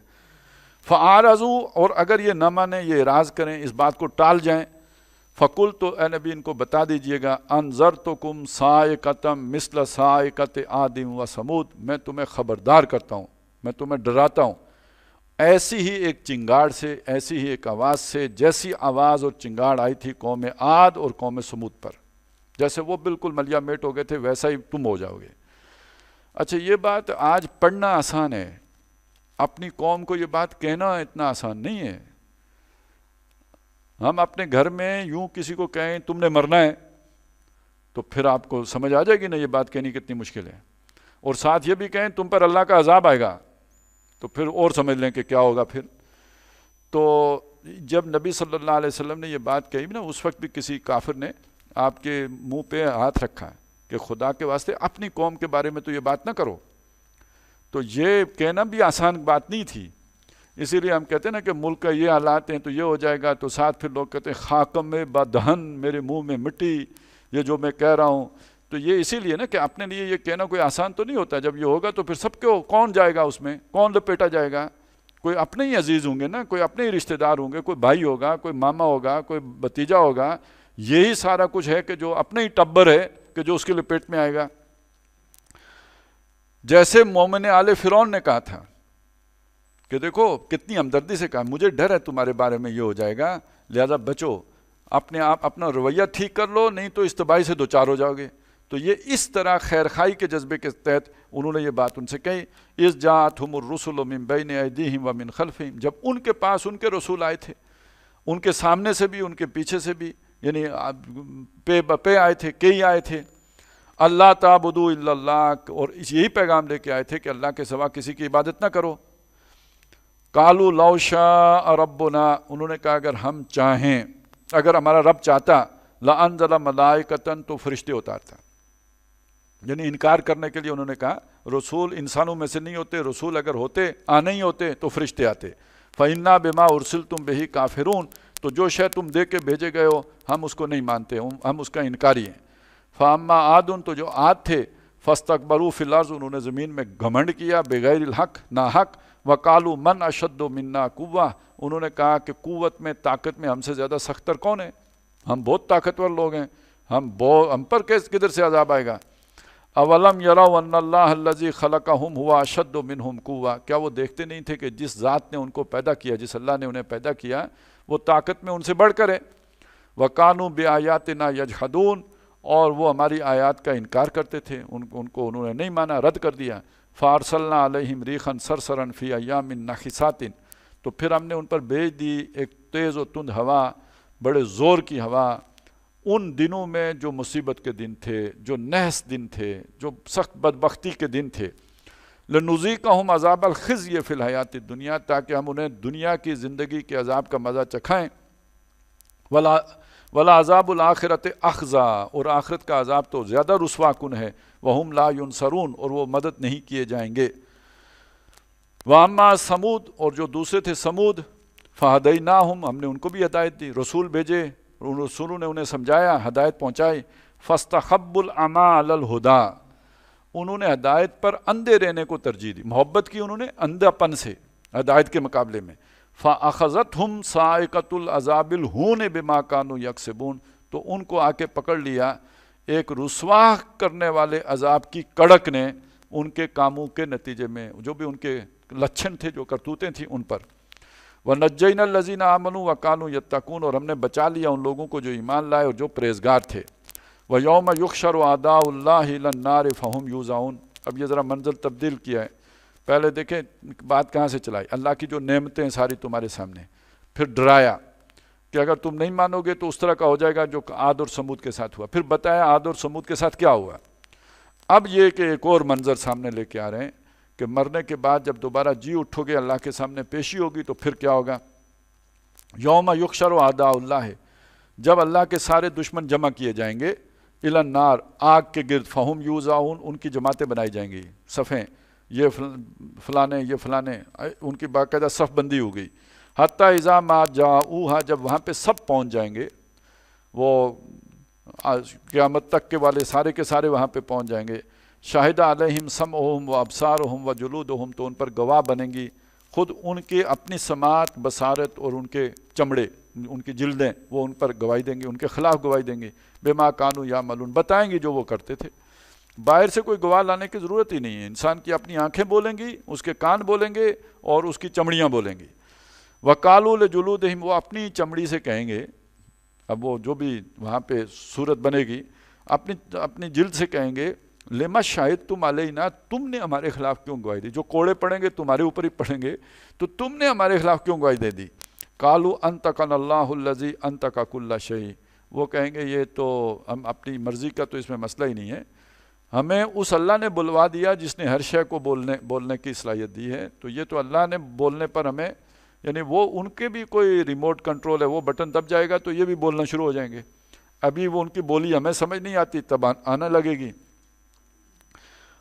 تو اللہ کے سامنے یہ گواہی دیں گے. وَهُوَ خَلَقَكُمْ، اب وہ ان کی جلدیں ان سے کہیں گی کہ اس اللہ ہی نے تو تمہیں پیدا کیا، اول مرۃ، پہلی مرتبہ، وَإِلَيْهِ تُرْجَعُونَ، اور اسی کی طرف تمہارا لوٹایا جانا ہے. یہ ہوا خلقکم کا مطلب اس جلدوں کے ساتھ بھی جوڑ سکتے ہیں، اور یہ کہ اللہ کے اس کلام کے ساتھ بھی کہ وہ جلدیں ان پر گواہی دیں گی، اور اس اللہ نے جن کو ان کو بولنے پر مجبور کیا، اس نے تمہیں بھی پیدا کیا، اور اس کے بعد یہ کہ پہلی مرتبہ پیدا کیا تھا اور اب تمہیں لوٹ کے اس کے پاس جانا بھی ہوگا. وما کنتم تستترون ان یشہد علیکم سمعکم ولا ابصارکم، اور تم ان سے کوئی ستر نہیں کرتے تھے. ستر پردہ اوٹ کر کے کوئی کام کرنا نا، جب ہم نے چوری کرنی ہے تو لوگوں کے سامنے تو نہیں کرتے، ہم نے کوئی اور بری حرکت کرنی ہے تو چھپ کے کرتے ہیں. تو تم اپنی شرم، جو بھی اپنا جو جلدیں ہیں یا اپنے آنکھیں ہیں یا کان ہیں، ان سے تو پوشیدہ رہ کے کوئی کام نہیں کرتے تھے، اور کرنا بھی چاہو تو کر سکتے بھی نہیں تھے. اپنی ہی جلد سے، اپنے ہی جسم سے پوشیدہ رہا کیسے جائے گا؟ تو تم ان سے پوشیدہ رہ کے کام نہیں کرتے تھے. ان یشہد، اور تم یہ سوچ بھی نہیں سکتے تھے کہ یہ تمہارے بارے میں گواہی دے دیں گے، یہ جاسوس ہیں اللہ کے جو تمہارے ساتھ لگے ہوئے ہیں، کہ تمہارے کان اور تمہاری آنکھیں اور تمہاری جلدیں تمہارے خلاف گواہ بنیں گی. وَلَٰكِنْ ظَنَنْتُمْ، اب یہ بہت اہم بات آ رہی ہے، اس کو ذرا نوٹ کیجئے گا. وَلَٰكِنْ ظَنَنْتُمْ أَنَّ اللَّهَ لَا يَعْلَمُ كَثِيرًا مِمَّا تَعْمَلُونَ، تمہارا خیال یہ تھا کہ اللہ تعالیٰ وہ بہت سی باتیں جانتا ہی نہیں، اللہ بھی نہیں جانتا کہ جو تم کرتے ہو، تمہارے اعمال کی اکثریت اللہ نہیں جانتا. یہ باقاعدہ ایک دنیا میں ایک تصور ان قوموں میں رہا ہے کہ جو قومیں اللہ پر ایمان رکھتی ہیں، اور وہاں سے یہ کہیں نہ کہیں لیک ہو کے، جیسے سیم نہیں آ جاتی گھر میں، تو اس طرح سیم کر کے تو مسلمانوں میں بھی آ گیا ہے. بعض مسلمان دانشور بھی اس طرح کے گزرے ہیں کہ جن کا خیال یہ تھا کہ اللہ تعالیٰ صرف بڑے بڑے حقائق جانتا ہے، باریک باتیں نہیں جانتا ہے، تفصیلی باتیں نہیں جانتا ہے. تو یہ کچھ لوگوں کا خیال رہا، اور آج بھی وہ کچھ ایسے لوگ ہیں جن کا اس طرح کا خیال ہے. تو بہرحال یہ ایک بہت بڑا مغالطہ ہے کہ اللہ تعالیٰ کے بارے میں یہ سمجھنا کہ وہ موٹی موٹی باتیں جو جانتا ہے باریکیوں سے واقف نہیں ہے. تو یہ ایک تو یہ اس تصور کی نفی کر دی. دوسرا بتایا کہ انسان کی بدعمالی کے پیچھے کوئی نہ کوئی عقیدے کی خرابی ہوتی ہے، تو تبھی انسان برے کردار کی طرف جاتا ہے. تو فرمایا وَذَالِكُمْ ظَنُّكُمُ الَّذِي ظَنَنْتُمْ بِرَبِّكُمْ أَرْدَاكُمْ، یہ تمہارا وہ گمان تھا جو تم نے کیا اپنے رب کے بارے میں جس نے تمہیں برباد کر دیا. اگر تم یہ یقین رکھتے جو میں کر رہا ہوں ایک دن میرے سامنے پیش کر دیا جائے گا. یوم تجد کل نفس ما عملت من خیر محضرا وما عملت من سوء، جس دن ہر جان اپنے سامنے پائے گی جو عمل اس نے کیا نیک یا جو عمل اس نے کیا برا، بالکل محضرن حاضر اس کے سامنے ہو جائے گا. یا جیسے ہم نے پڑھا تھا سورہ کاف میں کہ جب وہ مال حاضل کتاب لا یغادر صغیرۃ ولا کبیرۃ الا احصاها ووجدوا ما عملوا حاضرا، تو جو انہوں نے عمل کیا ہوگا اپنے سامنے پائیں گے. تو یہ اگر یقین ہو تو ہر کام کرنے سے پہلے بندہ سوچے کہ میں نے اللہ کے سامنے اس کام کی کیا جسٹیفیکیشن دینی ہے. لیکن اس میں اگر یہ اطمینان ہو جائے کہ یار یہ چھوٹی چھوٹی باتیں اللہ کدھر نوٹ کرے گا، تو یہ تو اللہ کے کمپیوٹر میں آئیں گی ہی نہیں، تو ڈیٹا بہت ہو جائے گا، ڈیلیٹ ہو جائیں گی. تو بڑی بڑی باتیں اللہ یاد رکھے، پھر آدمی چھوٹی چھوٹی باتوں پہ جری ہوتا چلا جائے گا، بہادر بنتا چلا جائے گا، وہی اسے برباد کرنے کا باعث بن جائیں گے۔ تو ذالکم ظنکم الذی ظننتم بربکم ارداکم فاصبحتم من الخاسرین، تو تم ہو گئے نا خسارہ پانے والے، برباد ہونے والے، تباہ ہونے والے۔ فَإِن يَصْبِرُوا فَالنَّارُ مَثْوًى لَهُمْ، تو اب اگر جھیل سکو، صبر کر سکو تو نہ آگ تمہارا ٹھکانہ ہے، یہی اسی ادھر ہی تم نے رہنا۔ اچھا نہیں جھیل سکتے تو چیخو چلاؤ، رہنا ادھر ہی ہے۔ چیخنے چلانے سے اگر اس کی تپش میں کوئی کمی ہوتی ہے تو زور لگاؤ۔ وَإِن يَسْتَعْتِبُوا فَمَا هُم مِّنَ الْمُعْتَبِينَ، اور اگر وہ منانا چاہیں، کوئی منت سماجت کر کے، کوئی پاؤں پڑ کے جیسے ہوتا ہے کہ جی چلیں ٹھیک ہے فیصلہ تو آپ نے قانون کے مطابق ٹھیک دے دیا لیکن میرے حالات پر کوئی مہربانی کیجئے، تو اگر وہ منانا چاہیں تو وہاں کوئی منانا بھی کام نہیں آئے گا۔ ویسے یہ جو لفظ ہے نا، کوئی یہ جو منانے والی بات، یہ اس طرح یوں سمجھ لیجئے جیسے ہماری کورٹ میں اپیل ہوتی ہے، ایک فیصلہ ہو گیا تو پھر آپ نظر ثانی کی اپیل کرتے ہیں، تو وہاں نظر ثانی کی کوئی گنجائش نہیں ہوگی۔ وَقَيَّضْنَا لَهُمْ قُرَنَاءَ فَزَيَّنُوا لَهُم مَّا بَيْنَ أَيْدِيهِمْ وَمَا خَلْفَهُمْ وَحَقَّ عَلَيْهِمُ الْقَوْلُ فِي أُمَمٍ قَدْ خَلَتْ مِن قَبْلِهِم مِّنَ الْجِنِّ وَالْإِنسِ، اور ہم نے ان پر لگا دیے، مقرر کر دیے، قَيَّضْنَا تعینات کر دیے، چمٹا دیے کہہ لیجئے ان کے ساتھ، قرناء، ایسے یہ قرناء قرین کی جمع ہے، قرناء لگا دیے ان پر، فزینوا لہم، تو ان قرناء نے ان کے لیے مزین کر دیا، ڈیکوریٹ کر دیا، خوبصورت بنا دیا، ما بین ایدیہم جو ان کے سامنے ہے، وما خلفہم جو ان کے پیچھے ہے، وحق علیہم القول ان پر بات ثابت ہو گئی۔ اچھا یہ سامنے اور پیچھے یعنی ان کا ماضی بھی خوبصورت بنا کے ان کے سامنے رکھا اور ان کا مستقبل، روشن مستقبل، سبز باغ دکھائے، یہ قرناء کا کام ہے۔ یعنی جو کام آپ نے کیا اس پر آپ کی تعریف، جناب کیا کہنے، آپ نے کیا کام کیا، اور آگے کے لیے سبز باغ کے یہ ہمارا منصوبہ ہے، ہم یوں کریں گے، اس طرح چلیں گے۔ اب یہ قرناء کون ہیں؟ یہ جن بھی ہو سکتے ہیں اور انس بھی ہو سکتے ہیں۔ جنوں میں سے وہ جو خیال میں آتے ہیں نا، جو وسوسہ اندازی کرنا، یہ تو ثابت ہے نا کہ جن وسوسہ اندازی کرتا ہے، یہ چیز تو ہمیں معلوم ہے۔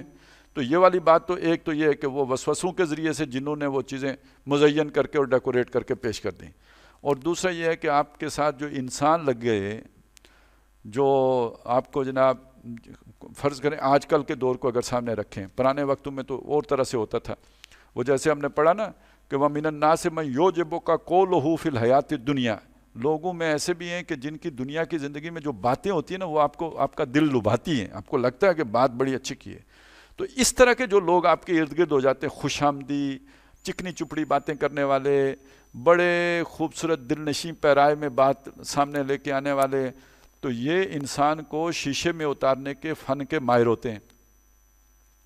تو اگر کوئی آپ پر ایسا بندہ مسلط ہو گیا تو گویا یہ پھر وہ ایک ایسا کرین ہے جو آپ کو جدھر دائیں بائیں لے کے جائیں۔ اس بندے کی اگر کوئی جنوں کے ساتھ رابطہ بھی ہو، وہ جو ہم نے سورہ انعام میں پڑھا تھا، یوخی بعضهم الی بعض زخرف القول غرورا، تو پھر تو اب یہ سونے کے اوپر سہاگا ہو گیا، یہ تو دو طرفہ، یعنی تو یہ جو قرناء ہیں یہ جن بھی ہو سکتے ہیں اور یہ انس بھی ہو سکتے ہیں۔ تو اب آ جائیں موجودہ دور پر۔ موجودہ دور تو چونکہ ادارہ جاتی دور ہے، ہر شے جو پہلے انفرادی طور پہ ہوتی تھی اب اداروں کی صورت میں ہوتی ہے۔ تو اب آپ ذرا اگر اس کو یوں سمجھ لیں کہ ایک کوئی بھی کمپنی ہے جو پروڈکٹ بناتی ہے، اس نے اپنی پروڈکٹ سیل کرنی ہے، اس کے لیے اس کا ایک پورا مارکیٹنگ کا شعبہ ہوگا، وہ مارکیٹنگ کے لیے کیا کیا ٹیکٹس استعمال کرے گی، ایڈورٹیزمنٹ کے لیے کیا کچھ کرے گی، وہ ساری چیزیں اصل میں کیا ہوتی ہیں، لوگوں کو اپنی چیز اٹریکٹیو بنا کر اس کے سامنے لے کے آنا۔ یہ ایک درجے کی میں نے بات سمجھانے کے لیے صرف آپ کے سامنے رکھا ہے۔ اب ایک ایسی کمپنی کا تصور کیجئے جس نے کوئی چیزیں نہیں، اشیاء نہیں بنائی ہیں، اس کے پاس آئیڈیاز ہیں، وہ ان آئیڈیاز کو بیچنا چاہتی ہے، تو اب وہ جس لیول کی پریزنٹیشنز دیں گی نا، یہ جو تھنک ٹینک ہوتے ہیں، جو آپ کے ارد گرد جو یہ ٹینک ہوتے ہیں نا، یہ قرناء ہی ہوتے ہیں، یہ پالیسی میکنگ کا سارا کام تو یہ کر کے دیتے ہیں نا آپ کو، اور جو ان کی اصل سکل کیا ہوتی ہے، پریزنٹیشن کی سکل ہوتی ہے۔ انہوں نے یہ سارا ماضی کا ڈیٹا اور ابھی کا ڈیٹا لے کے وہ سارا فگرز لا کے تو پھر آپ کے سامنے ایک پورا چارٹ بنا کے اور اس کو ایک خاص ترتیب سے لا کے، تو اس کے بعد بش صاحب کو وہی فیصلہ کرنا پڑے گا جو اس طرح کی پریزنٹیشن میں سامنے آئے گا، اور تمام طاقتور حلقوں کے ارد گرد یہی چیزیں ہوتی ہیں. تو یہ پھر ان پر ہم قرآن مسلط کر دیتے ہیں. فَزَيَّنُوا لَهُم مَا بَيْنَ أَيْدِيهِمْ وَمَا خَلْفَهُمْ. وہ جو کرتوت کرنے جا رہے ہوتے ہیں وہ انہیں مزین کر کے پیش کرتے ہیں. اس میں صاحب بڑا فائدہ ہے, آپ دیکھیں تو صحیح نا. ان کی کمپنی کا فائدہ ہو جاتا ہے جس کے لیے وہ اصلاً کام کر رہے ہوتے ہیں. صاحب کا بیڑا غرق ہو جاتا ہے. وَحَقَّ عَلَيْهِمُ الْقَوْلُ. بہرحال اس میں پھر اصل مسئلہ شیطانوں کے ایجنڈے کا کیا ہوتا ہے کہ آپ کو گمراہ کریں صراط مستقیم. اب اس کو میں لے کے آ جائیں, ایک جماعت ہے جو حق کے لیے کام کر رہی ہے, ان کے کچھ بڑوں پر کوئی اس طرح کے قرآن مسلط ہو جائیں تو پھر وہ جو ان کی مت ماریں گے, وہ جو پریزنٹیشنیں اور رپورٹیں لے کے آئیں گے اور جو فگرز اینڈ فیکٹس پیش کریں گے ان کے سامنے اور ان سے غلط ڈیسیژن لیں گے, اور یہ کوئی ایسی سینٹرلائز نظام جن جماعتوں کا ہوتا ہے وہ سب سے زیادہ خطرے میں ہوتے ہیں اس طرح کے قرآن سے. تو ان پر وہ دفعہ لاگو ہو جاتی ہے. فی امم, تو وہ بھی برباد ہونے والی امتوں میں شامل ہو جاتے ہیں. قد خلت من قبلہم من الجن والانس, جیسے پہلے بہت سی امتیں برباد ہوئیں. تو اصل میں یہ اہمیت ہے کسی بھی معاشرے کے سٹرکچر کی, کہ معاشرہ ہے, اس معاشرے کا ایک سٹرکچر ہے اور لوگ اس سٹرکچر کے اندر بندھے ہوتے ہیں, اس سے باہر نہیں ہوتے. وہ سٹرکچر بنانے والوں پر اگر یہ قرآن مسلط ہو جائیں تو پورا سٹرکچر ہی غلط رخ پہ پڑ جائے گا. تو جب کسی قوم کا وہ سٹرکچر غلط رخ پہ پڑ جاتا ہے تو وہ قوم پھر ہلاکت سے دوچار, جیسے قوم سمود کے ساتھ ہوا, جیسے قوم عاد کے ساتھ ہوا, جیسے حضرت نوح علیہ السلام نے اللہ تعالیٰ سے فریاد کی, اللہ کہ اب اگر ان کو ایک گھر بھی تو نے چھوڑ دیا نا تو یہ لا یلد الا فاجرن کفارا. ان کا سٹرکچر اتنا غلط ہو گیا ہے کہ ان کے گھروں میں اب فاجر اور کفار ہی پیدا ہوں گے, ناشکرے ہی پیدا ہوں گے. اس سٹرکچر کے اندر کوئی سیدھا بندہ نہیں آ سکتا.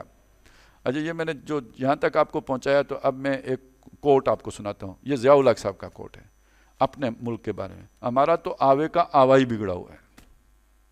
اب لے آؤ مسٹر کلین, لا کے اس آوے میں تنو نکلے گا تو سیاہ کالا. تو جب آپ کا سٹرکچر گڑبڑ ہو گیا تو پھر اس کے بعد اس میں لا یلد الا فاجرن کفارا, اور یہ کوئلوں کے دلالی کا کام. اچھے بلا آدمی بھی جب اس سٹرکچر کا حصہ بنے گا تو گندا ہو کے ہی نکلے گا. تو پھر نتیجہ یہی نکلتا ہے کہ یہ پھر سارا جو جہاز ہے اس کو ڈبونا پڑتا ہے, اس کے علاوہ اس کا کوئی چارہ نہیں ہے. انہم کانوا خاسرین, یہ نقصان اٹھانے والے لوگ تھے. وقال الذین کفروا, اور کہا ان لوگوں نے جو کافر تھے, لا تسمعوا لہذا القرآن, مت سنو یہ قرآن. اب دیکھیے اس سٹرکچر کے اندر اگر کوئی چینج آ سکتی ہے تو وہ صرف قرآن کے ذریعے سے آ سکتی ہے. لہذا اس سٹرکچر میں جن لوگوں کے مفادات وابستہ ہیں وہ کہیں گے یہ سب سے بڑا شر کا آلہ ہے. یہ نصاب میں کدھر آ گیا بھائی, کڈو, اور یہ اس کی طرف لوگ نہ آئیں. ہاں, اصول ثواب اس کی آیتیں پڑھو, سمجھو نہیں, اور مردوں کو بخشاؤ. آپ کے ابا جی کا رتبہ جنت میں بہت بلند ہو جائے گا. یہ کام کرو. 100 قرآن روز پڑھو اگر پڑھ سکتے ہو تو. بچے بٹھاؤ, ان کو دو کھانے اور ان سے پڑھواؤ, 100 پہنچاؤ آگے, ابا جی اوپر جائیں. لیکن یہ کہ اس پر عمل کرنا, نہیں, یہ تو ہمارے سٹرکچر کے لیے نقصان دہ, خطر. یہ اشرار بن جاتا ہے, بندہ شریر ہو جاتا ہے, یہ پڑھ گستاخ ہو جاتا ہے اور گمراہ ہو جاتا ہے. ہر لیول پہ ایک بات آئے گی نا, کسی کی نظر میں وہ جو ہے وہ شریر ہو جاتا ہے, کسی کی نظر میں گستاخ ہو جاتا ہے. تو یہ اس سے دور رکھو. تو وہ لوگ کہ جو کافر ہوئے انہوں نے کہا کہ لا تسمعوا لہذا القرآن, اس قرآن کو نہیں سننا. والغوا فیہ, بلکہ جب یہ پڑھا جائے تو شور مچا دو, ہوٹنگ کرو. لعلکم تغلبون, تاکہ تم غالب رہو, تمہارا یہ سٹرکچر بچ جائے. یہ قرآن اسے توڑ پھوڑ دے گا. اس کی جگہ وہ جو فرعون نے کہا تھا نا کہ موسیٰ ہمارا یہ نظام تلپٹ کر دے گا, تو اس قرآن سے بچو, دور رہو, بلکہ اس کے مقابلے میں شور پیدا کرو. اب میں یہ یہاں پہ بات کہنے کی جسارت کرنا چاہوں گا کہ جہاں بھی قرآن کی حقیقی دعوت اٹھے گی اس کو کیسے یوں ہی چھوڑ دیا جائے گا ان ایڈریسڈ.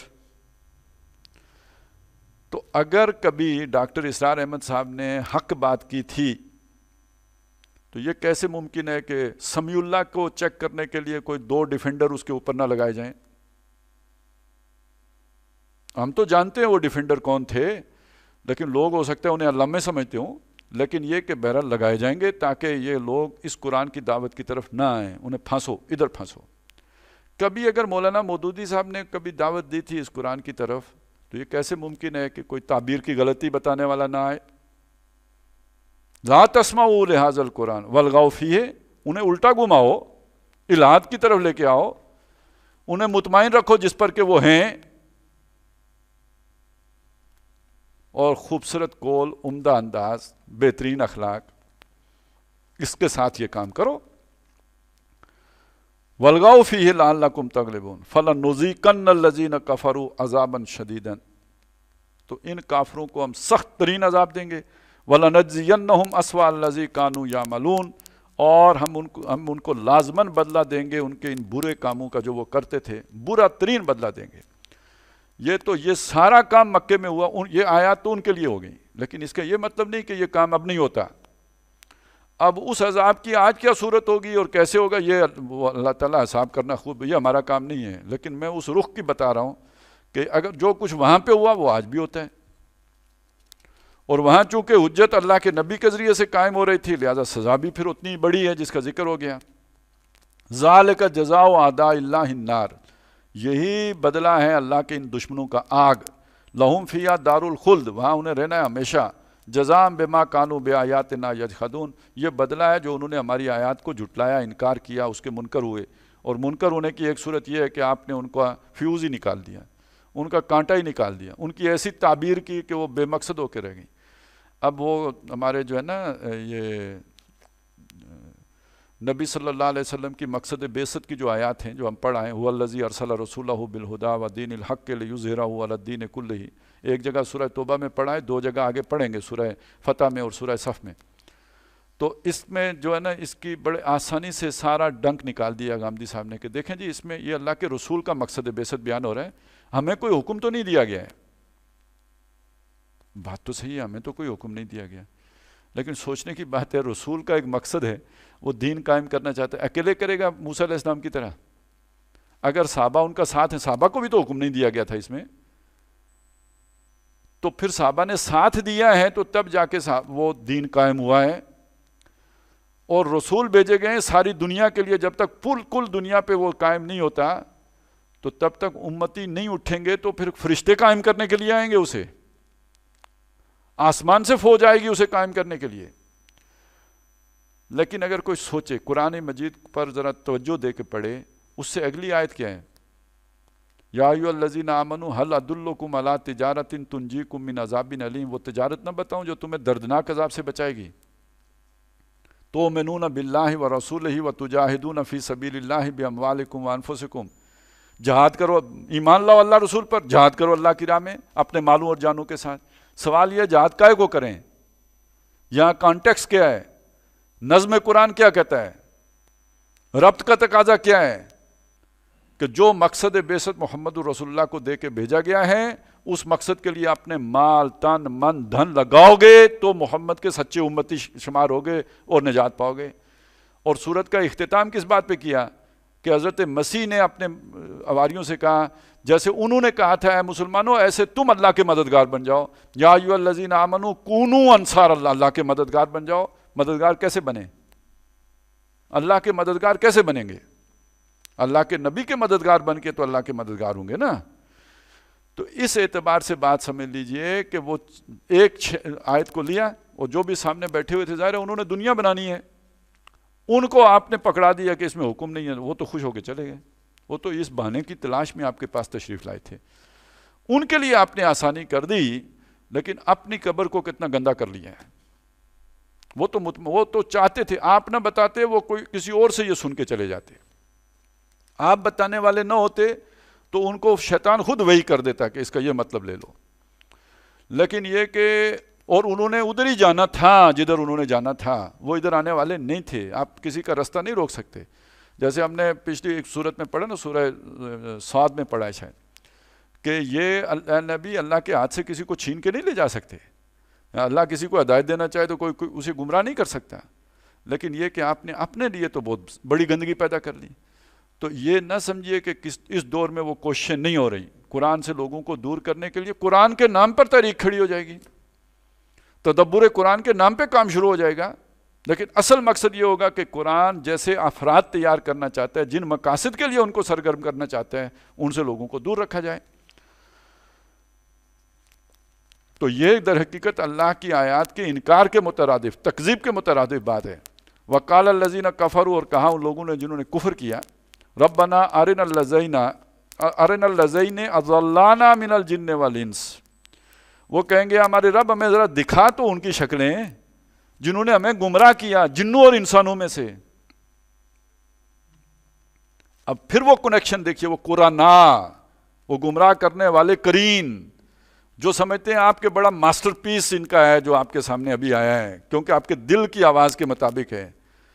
تو ان کے پیچھے جنوں اور انسانوں کا یہ مشترکہ پروجیکٹ ہے، یہ اکیلے انسان کا پروجیکٹ نہیں ہے۔ جیسے محمد الرسول اللہ کے پیچھے فرشتہ وہی لے کے آتا ہے، تو ان کے جو مقابل جو بیانیہ آتا ہے، کاؤنٹر نیریٹو، اس کے پیچھے بھی جنات کی اور شیطانوں کی وہی شامل ہوتی ہے۔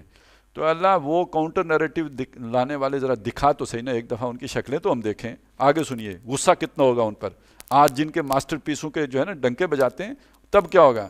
نجعلہما تحت اقدامنا، تاکہ ہم انہیں اپنے پاؤں کے ذرا نیچے رکھیں، لیکونا من الاسفلین، تاکہ یہ نچلوں میں ہو جائیں، یعنی اور ذلیل ہو جائیں۔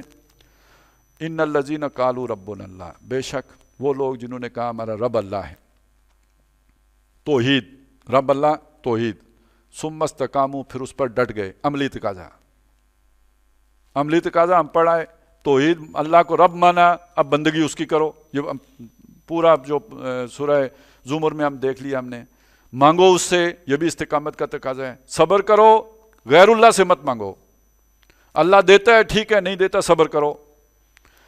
تو ثم استقاموا، یہ توحید کا جس نے عملی تقاضا پورا کیا، تتنزل علیہم الملائکہ، ان پر فرشتے اترتے ہیں، اللہ خوف علیہم، اللہ تخافوا ولا تحزنوا، نہ خوف کرو اور نہ غم کرو، وابشروا بالجنہ، اور جنت کی خوشخبری حاصل کرو، التی کنتم توعدون، جس کا تم سے وعدہ کیا جاتا تھا۔ تو صرف توحید ماننے کا نام نہیں ہے، اس کے بعد استقامت، اس کا عملی تقاضا، اور وہ دو ہیں۔ نحن اولیاؤکم فی الحیات الدنیا، ہم تمہارے اولیاء ہیں، تم ہمارے اولیاء ہو، ہم تمہارے اولیاء ہیں، دنیا کی زندگی میں بھی وفی الآخرہ، اور آخرت میں بھی۔ دنیا میں اولیاء ہونے کا مطلب کیا؟ پچھلی صورت میں پڑھا ہے، انا لننصر رسلنا والذین آمنوا فی الحیات الدنیا، ہم دنیا میں بھی اپنے بندوں کی مدد کرتے ہیں، رسولوں کی بھی کرتے ہیں، ایمان والوں کی بھی کرتے ہیں، یہ ہمارے اولیاء ہیں، ان کی بھی ہم مدد کرتے ہیں دنیا میں بھی وفی الآخرہ، آخرت میں بھی۔ وَلَكُمْ فِيهَا مَا تَشْتَهِي، اور آخرت میں تمہارے لیے ہوگا جو تم چاہو گے، جو تمہارے جی انفسکم، تمہارے جی چاہیں گے، وَلَكُمْ فِيهَا مَا تَدَّعُونَ، اور جو تم مانگو گے وہ بھی ملے گا، نُزُلًا مِّن غَفُورٍ رَحِيمٍ، یہ ایک بخشنے والی مہربان ہستی کی طرف سے ابتدائی مہمان نوازی ہوگی۔ اگلی بات، وَمَنْ أَحْسَنُ قَوْلًا مِّمَّنْ دَعَا إِلَى اللَّهِ، اس سے زیادہ بڑھیا بات کس کی ہوگی جس نے اللہ کی طرف پکارا، اللہ کی طرف دعوت دی۔ یہ اللہ کی طرف دعوت دینے کا مطلب کیا ہے؟ توحید کے ساتھ اس کا تعلق کیا؟ میں نے اللہ کو مان لیا، یہ میری غیرت کے خلاف ہے کہ کوئی ایک بندہ جو ہے وہ اللہ کی نہ مان رہا ہو اور میں اسے نہ بتاؤں، کم از کم بتانا تو میری یوں سمجھیے فطری تقاضا ہے، غیرت ایمانی کا تقاضا ہے۔ اور اس کو اگر آپ اس طرح نہیں سمجھ پا رہے نا، تو میں ایک روایت سے آپ کو سمجھا دیتا ہوں، بات بالکل صاف ہو جائے گی۔ کہ ایک صاحب اللہ کے بندے، اللہ کو پر ایمان رکھنے والے، توحید کے ابتدائی تقاضے پورے کرنے والے، اور اس درجے میں پورے کرنے والے کہ معصیت کے نزدیک نہ پھٹکنے والے۔ یہ ایک طویل روایت ہے، حضرت جبریل فرماتے ہیں حضور کو انہوں نے بتایا کہ اللہ تعالیٰ نے مجھے حکم دیا کہ فلانی فلانی بستی ان لوگوں کے اوپر الٹ دو، لوگ گناہ گار ہیں تو وہ بستی یعنی ہلاک ہونے کے قابل ہے، ختم کر دو، سب کو مار دو۔ تو حضرت جبریل کہتے ہیں میں نے عرض کی یا باری تعالیٰ، ان بستیوں میں سے ایک بستی میں تیرا ایک ایسا بندہ بھی رہتا ہے جس نے کبھی آنکھ جھپکنے کی دیر برابر بھی گناہ نہیں کیا۔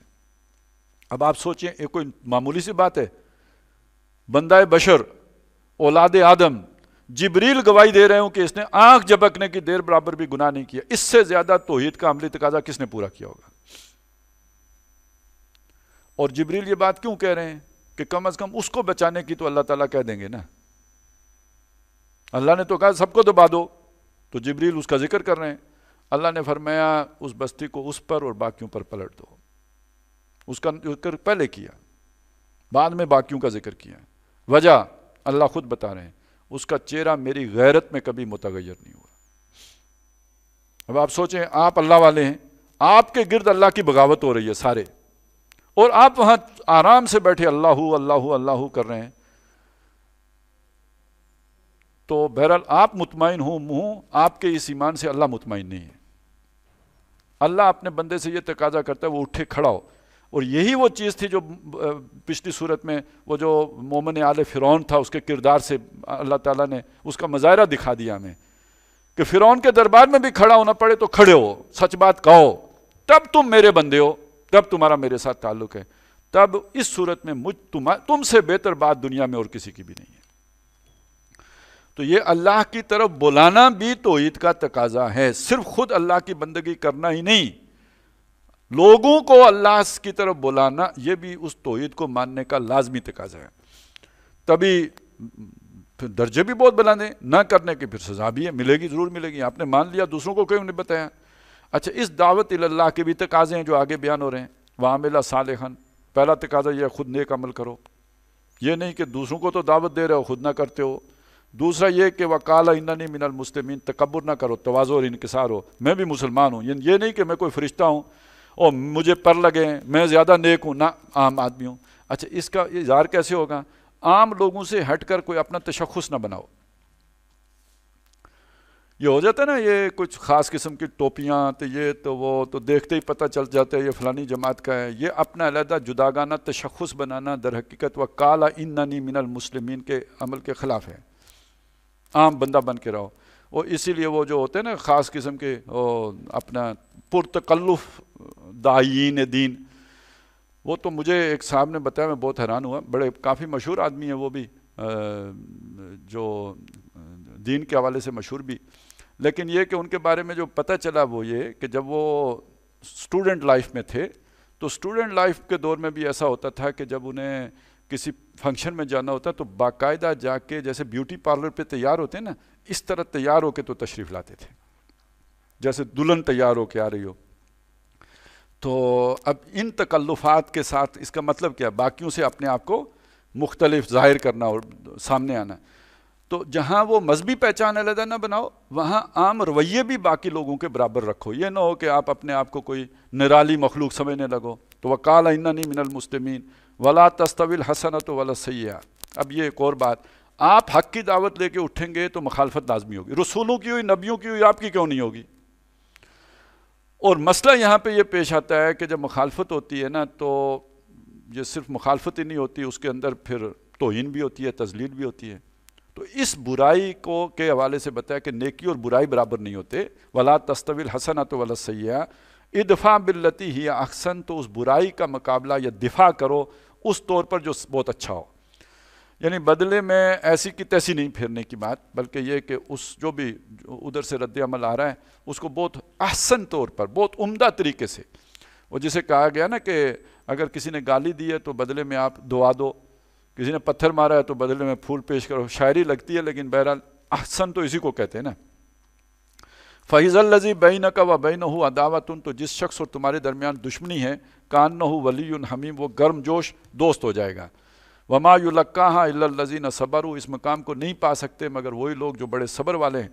وَمَا يُلَقَّاهَا إِلَّا ذُو حَظٍّ عَظِيمٍ، اور نہیں پہنچ سکتے یہاں وہی مگر جو بہت نصیبے والے ہوں.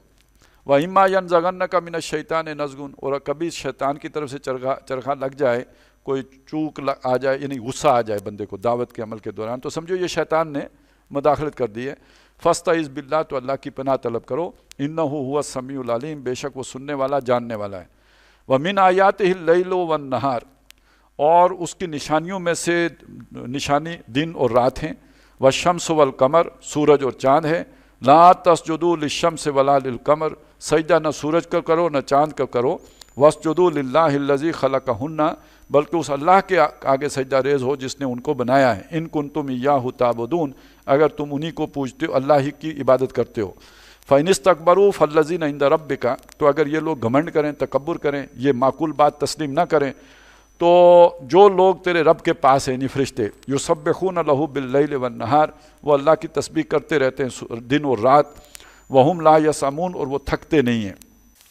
ومن آیاتہ انک تری الارض خاشعۃ، اور اس کی نشانیوں میں سے ہے کہ تم دیکھتے ہو زمین دبی پڑی ہوئی ہے. فاذا انزلنا علیہا الماء، تو جب ہم نے اس پر پانی اتارا اہتزت و ربت، وہ تازہ ہو گئی اور ابری، یعنی اس کا جو سبزہ نکل آیا۔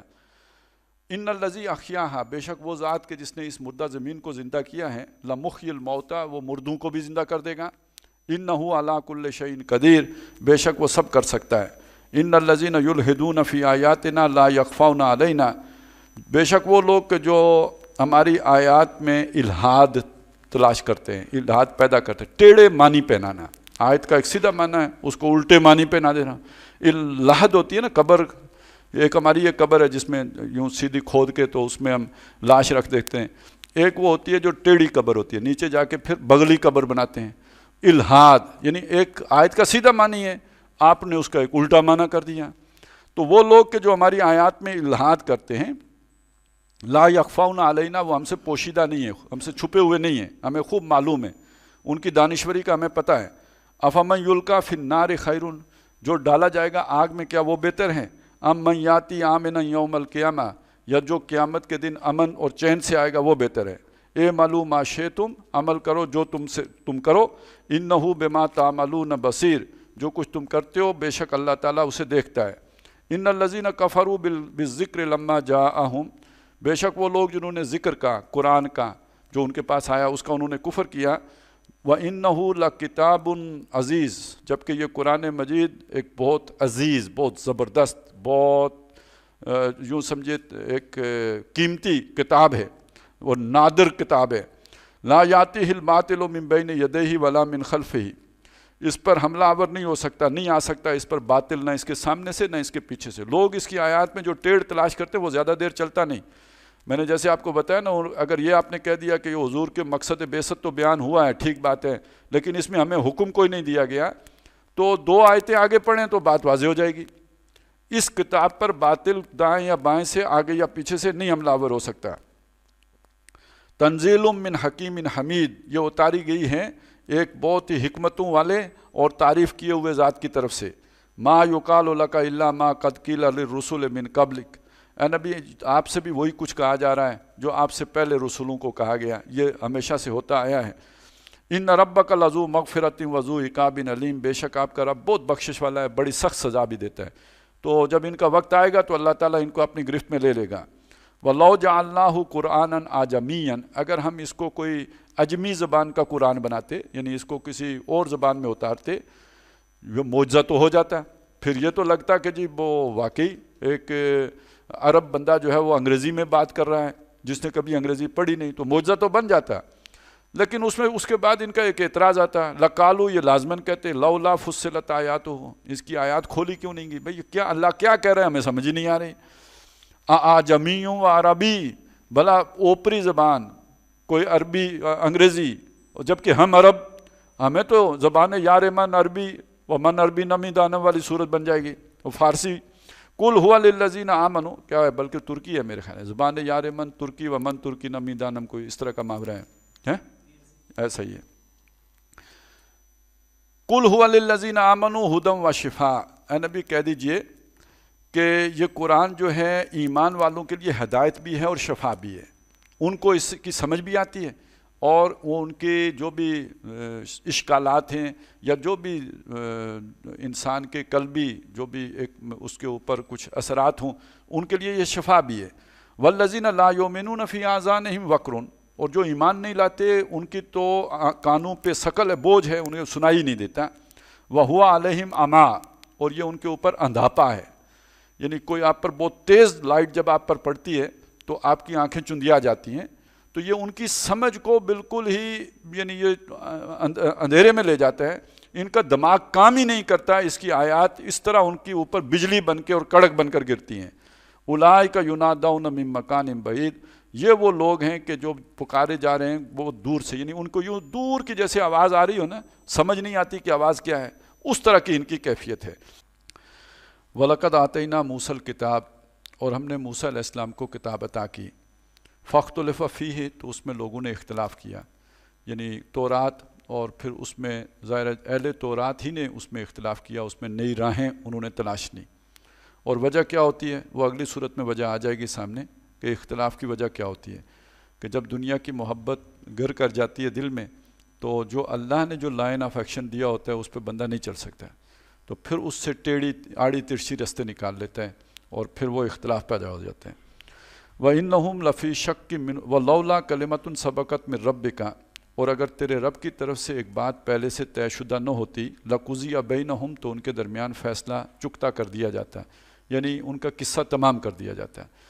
اور یہ جو پہلے سے طے شدہ بات ہے یہ کیا ہے؟ یہ بات ہے در حقیقت کہ ہر امت کے لیے اللہ نے ایک عمر مقرر کی ہوئی ہے، جیسے ہر فرد کی ایک عمر ہے، کوئی وہ گناہ کرے یا ثواب کرے اپنی عمر سے پہلے نہ مرتا ہے نہ اپنی عمر سے بڑھتا ہے، اپنی عمر پہ وہ اپنے خالق حقیقی سے جا ملتا ہے۔ اسی طرح ہر امت کے لیے بھی اللہ تعالیٰ نے ایک وقت مقرر کیا ہوا ہے، اب اگر وہ امت نیک ہو یا بد ہو، اس وقت سے پہلے اس کی اس حیثیت کو اللہ تعالیٰ ختم نہیں کرتا۔ تو اگر وہ وقت پہلے سے طے نہ ہوتا ان کا تو ان کا قصہ تمام ہو چکا ہوتا ہے، اور وہ وقت ہے در حقیقت ویسے تو جب کسی رسول کا انکار کر دیا جائے تو اس کے بعد وہ امت باقی نہیں بچتی، اور حضرت مسیح علیہ السلام کا انکار کرنے کے بعد اس امت کے باقی رہنے کا جواز ختم ہو چکا تھا، یعنی کس کا؟ یہود کا، لیکن اللہ تعالیٰ نے ان کو مؤخر کر دیا کہ بعد والی جو امت آنی ہے اس کو ختم نہیں کرنا تھا، لیکن وہ گناہ کرے گی تو اس کو تھوڑی بہت ٹھکائی تو کرانی تھی، اس کے لیے اللہ تعالیٰ نے یہودیوں کو باقی رکھا ہوا ہے، یعنی ہماری مرمت کے لیے، اور اس کے بعد پھر ان کا خاتمہ ہوگا جب حضرت عیسیٰ علیہ السلام آئیں گے، اور پھر وہ عیسیٰ علیہ السلام ہی کا انہوں نے انکار کیا تھا، انہی کی نگاہوں کے سامنے وہ سارے کے سارے، بلکہ ان کے ہاتھوں وہ سب ہلاک ہوں گے اور یہودیت بالکل ختم ہو جائے گی دنیا سے۔ تو یہ ان کا اجل مسمى ہے، اس لیے اللہ نے انہیں ابھی مؤخر کر دیا ہے۔ وَإِنَّهُمْ لَفِي شَكٍّ مِّنْهُ مُرِيبٍ، اور بے شک وہ اس کے بارے میں، اب اس میں دونوں معنی ہو سکتے ہیں کہ تورات کے بارے میں بھی اور قرآن کے بارے میں بھی ایسے شک میں پڑے ہیں کہ جو انہیں چین نہیں لینے دیتا، اطمینان نہیں لینے دیتا۔ مَنْ عَمِلَ صَالِحًا فَلِنَفْسِهِ، جو کوئی بھی نیک عمل کرے گا اپنے بھلے کو کرے گا، اپنے فائدے کو کرے گا، اس کا کوئی نقصان یا اس کا جو ہے نا کوئی فائدہ کسی دوسرے کو نہیں ہے۔ وَمَنْ أَسَاءَ فَعَلَيْهَا، اور جو برائی کرے گا، نافرمانی کرے گا، اس کا وبال اس پر پڑے گا، اس کا نقصان کسی دوسرے کو نہیں ہوگا۔ وَمَا رَبُّكَ بِظَلَّامٍ لِّلْعَبِيدِ، اور بے شک تیرا رب اپنے بندوں کے لیے ظلم کرنے والا نہیں ہے، وہ ناانصافی نہیں کرتا، یہ نہیں کہ ناراض ہو کے تو وہ جو ہے نا رد عمل میں زیادہ سزا دے، جو بنتی ہے اتنی ہی دے گا۔ اِلَيْهِ يُرَدُّ عِلْمُ السَّاعَةِ، اسی کی طرف لوٹتا ہے الساعہ کا علم، یعنی یہ ایک ایسا علم ہے کہ جو کسی اور سے آپ اسے معلوم نہیں کر سکتے، یہ اسی کے پاس ہے، اسی کو معلوم ہے کہ قیامت کب ہونی ہے، اور ظاہر ہے اس سے پوچھنے کا یارہ کسے ہے۔ وَمَا تَخْرُجُ مِن ثَمَرَاتٍ مِّنْ أَكْمَامِهَا وَمَا تَحْمِلُ مِنْ أُنثَىٰ وَلَا تَضَعُ إِلَّا بِعِلْمِهِ، اور جہاں اور نہیں نکلتے کوئی تخرج من ثمرات من اکمامها، کوئی پھل اپنے غلافوں میں سے، یعنی ہر جو پھول ہوتا ہے اس کے اندر پہلے وہ کھلتا ہے، پھر اس میں وہ پولینیشن ہوتی ہے، پھر پھل لگتا ہے، تو پھل گویا اپنے پھول کے غلاف سے نکلا ہے، تو کوئی پھل اپنے غلاف سے نہیں نکلتا۔ وما تحمل من انثیٰ، اور نہ بوجھ اٹھانے والی کوئی مادہ بوجھ اٹھاتی ہے، یعنی جو بھی اس کے پیٹ میں بچہ ہے، ولا تضع، نہ وہ جنتی ہے اسے، الا بعلمہ، مگر سب اللہ کے علم میں ہوتا ہے، اللہ کے علم سے باہر کچھ بھی نہیں ہے۔ وَيَوْمَ يُنَادِهِمْ، یہ تفصیل کیوں بتائی؟ اس سورہ مبارکہ میں بتایا تھا کہ کچھ لوگوں کا خیال ہے کہ اللہ تعالیٰ کے پاس تفصیلی معلومات نہیں ہیں، اللہ تعالیٰ موٹی موٹی باتیں جانتا ہے، تفصیلی باتیں نہیں جانتا، اس کی نفی کی گئی ہے کہ اللہ تعالیٰ کو ہر شے کا علم ہے، کوئی مادہ انسان ہو یا غیر انسان، کوئی جاندار بھی، جو بھی بوجھل ہے، جس کے پیٹ میں بچہ ہے، جو حاملہ ہے، یا جس نے جو جنا ہے، سب اللہ کے علم میں ہے۔ وَيَوْمَ يُنَادِهِمْ، اور جس دن اللہ تعالیٰ ان سب کو پکارے گا، اَيْنَ شُرَكَائِي، اور فرمائے گا کہاں ہیں میرے شریک؟ قَالُوا آذَنَّاكَ مَا مِنَّا مِن شَهِيدٍ، وہ کہیں گے ہم نے کہہ دیا نا، ہم میں سے کوئی بھی گواہ نہیں ہے، یعنی ہمیں نہیں پتہ ہمارے شریک کہاں ہیں، ہمیں ان کی کوئی خبر نہیں ہے۔ وَضَلَّ عَنْهُمْ مَا كَانُوا يَدْعُونَ مِن قَبْلُ، وہ گم ہو جائیں گے ان سے جن کو وہ پکارا کرتے تھے ان سے پہلے۔ وَظَنُّوا مَا لَهُم مِّن مَّحِيصٍ، وہ سمجھ جائیں گے، یقین ہو جائے گا انہیں کہ اب ان کی گلو خلاصی نہیں ہے، اب وہ بچ نہیں سکتے یہاں سے۔ لا یسم الانسان من دعاء الخیر، انسان اچھی چیزیں مانگنے سے نہیں تھکتا، مانگتا رہتا ہے اور مانگتا ہے، یہ دے دے وہ دے دے، تو خیر کی دعا کرتا ہی رہتا ہے، جس کا مطلب یہ ہے کہ ہم دیتے رہتے ہیں، اس کی دنیا جو اچھی گزر رہی ہوتی ہے اور خوشحال زندگی ہوتی ہے۔ وَإِن مَسَّهُ الشَّرُّ، کبھی ہم اگر اسے کوئی تکلیف پہنچا دیں، کوئی بیماری آ جائے، کوئی دکھ آ جائے، کوئی جانی مالی نقصان ہو جائے، فیعوس قنوط، وہ بالکل مایوس ہو کے، نا امید ہو کے، آس توڑ کے بیٹھ جاتا ہے، جیسے اس سے پہلے اس نے زندگی میں کوئی جو ہے کسی نے اس پر کوئی مہربانیاں کی ہی نہیں، عنایات ہی نہیں کی. یعنی اس اللہ سے بھی مایوس ہو جاتا ہے جس نے اس کو بغیر دعاؤں کے بھی سارا کچھ دیا ہوا ہوتا ہے. وَلَئِنْ أَذَقْنَاهُ رَحْمَةً مِنَّا مِنْ بَعْدِ ضَرَّاءٍ مَسَّتْهُ، اور اس کے بعد اگر ہم اسے کسی اپنی رحمت کا مزہ چکھاتے ہیں بعد اس تکلیف کے کہ جو اسے پہنچی ہو، جو دکھ پہنچا تھا، اس کے بعد پھر اچھے دن آ جائیں، لَيَقُولَنَّ هَذَا لِي، تو وہ کہتا ہے یہ میرے لیے ہے. میرے لیے ہے کا یعنی میں اس کا مستحق تھا، میں اس کا استحقاق رکھتا ہوں، یہ شے بنی میرا حق ہے کہ یہ مجھے ملے. یعنی پھر یہ نہیں کہتا کہ اللہ نے مجھ پر احسان کیا، وہ اسے اپنا حق سمجھتا ہے. ذرا ہم سوچیں نا، تو یہ کیا بات ہے جو یہاں پہ کہی گئی ہے؟ ہمیں اپنی آنکھوں کی قدر کیوں نہیں ہے؟ ہم سمجھتے ہیں کہ اللہ آنکھیں دیتا ہی ہے نا، اس کو بھی دی ہے، اس کو بھی دی ہے، اس کو بھی دی ہے، مجھے بھی دے دی ہے، اس میں کیا بڑی بات ہو گئی ہے؟ یہ ہماری سوچ بن جاتی ہے. ہر نعمت جو ہمارے پاس ہے اس کو ہم جنرلائز کر لیتے ہیں، باقیوں کے پاس بھی ہے، میرے پاس بھی ہے، تو کیا احسان کی بات ہے؟ تو یہ بھول جاتے ہیں کہ نہ دیتا تو پھر کیا ہوتا. وہ جو بعض مثالیں دے کے لوگوں نے سمجھایا نا کہ وہ ایک جو شاید شیخ سعدی تھے یا کوئی اسی طرح کوئی جو سفر پہ تھے، تو ان کے سفر کرتے کرتے ان کی جوتی پھٹ گئی، اور وسائل نہیں تھے کہ نئی جوتی لیتے، تو ننگے پاؤں ہی چل پڑے. تو کہیں آگے لوگوں کو کہیں دیکھا تو دل میں خیال آیا کہ اللہ، لوگوں کے پاس تو اتنے وسائل ہیں، ہمارے لیے جوتی بھی نہیں ہے، ننگے پاؤں چلنا پڑتا ہے. اگلی منزل پر جب کنویں پہ پہنچے تو وہاں ایک شخص دیکھا جس کے ٹانگیں ہی کٹی ہوئی تھیں، تو چیخ ماری ہے کہ اللہ تیرا شکر ہے تو نے. اب پہلے خیال نہیں آیا کہ مجھے اللہ نے پاؤں دیے، پاؤں بھی نہ ہوتے تو کیا ہوتا ہے. یہ ہوتا ہے ہم سب کے ساتھ کہ جو نعمتیں ہمیں میسر ہوتی ہیں ان کا احساس نہیں ہوتا، اور اگر چھن جائے تو پھر بالکل مایوس ہو جاتے ہیں، پھر مل جائے اس کو بھی کوئی احسان نہیں مانتے کہ اللہ تعالیٰ نے ہمارے اوپر مہربانی کی ہے، یہ سمجھتے ہیں کہ باقیوں کے پاس بھی ہے تو کیا فرق پڑ گیا. اور پھر ایک طرف تو یہ کہتے ہیں ہاذا لی، اس پر تو میرا حق تھا، یہ مجھے ملنی ہی چاہیے تھی، اور دوسری طرف یہ کہتے ہیں وما، ایک دم دانشور ہو جاتے ہیں نا، جو ہی نعمتیں ملی تو ایک دم اس کی سوچ جو ہے نا اس کو پر لگ گئے. وما اظن الساعۃ قائمۃ، میں نہیں سمجھتا کہ قیامت ہوگی. وَلَئِن رُجِعْتُ إِلَىٰ رَبِّي، اور اگر مجھے لوٹا ہی دیا گیا اپنے رب کی طرف، اِنَّ لِي عِندَهُ لَلْحُسْنَىٰ، تو یقیناً میرے لیے وہاں بھی اس کے پاس بھلائی، بہت اچھی چیز وہاں بھی مجھے ملے گی. یعنی پہلی بات تو یہ ہے کہ قیامت ہونی ہی نہیں ہے. اگر ہو گئی تو ظاہر ہے وہاں فیصلہ کون کرے گا؟ اللہ کرے گا. تو اس نے یہاں کیا فیصلہ کیا ہوا؟ مجھے اتنی خوشحالی دی ہوئی ہے، نعمتیں دی ہوئی ہیں، تو وہاں بھی دے گا. ایک غلط نتیجہ. دنیا پر آخرت کو قیاس کر لیا. یہاں نعمتیں ملتی ہیں امتحان کے لیے، وہاں نعمتیں ملیں گی انعام کے طور پر.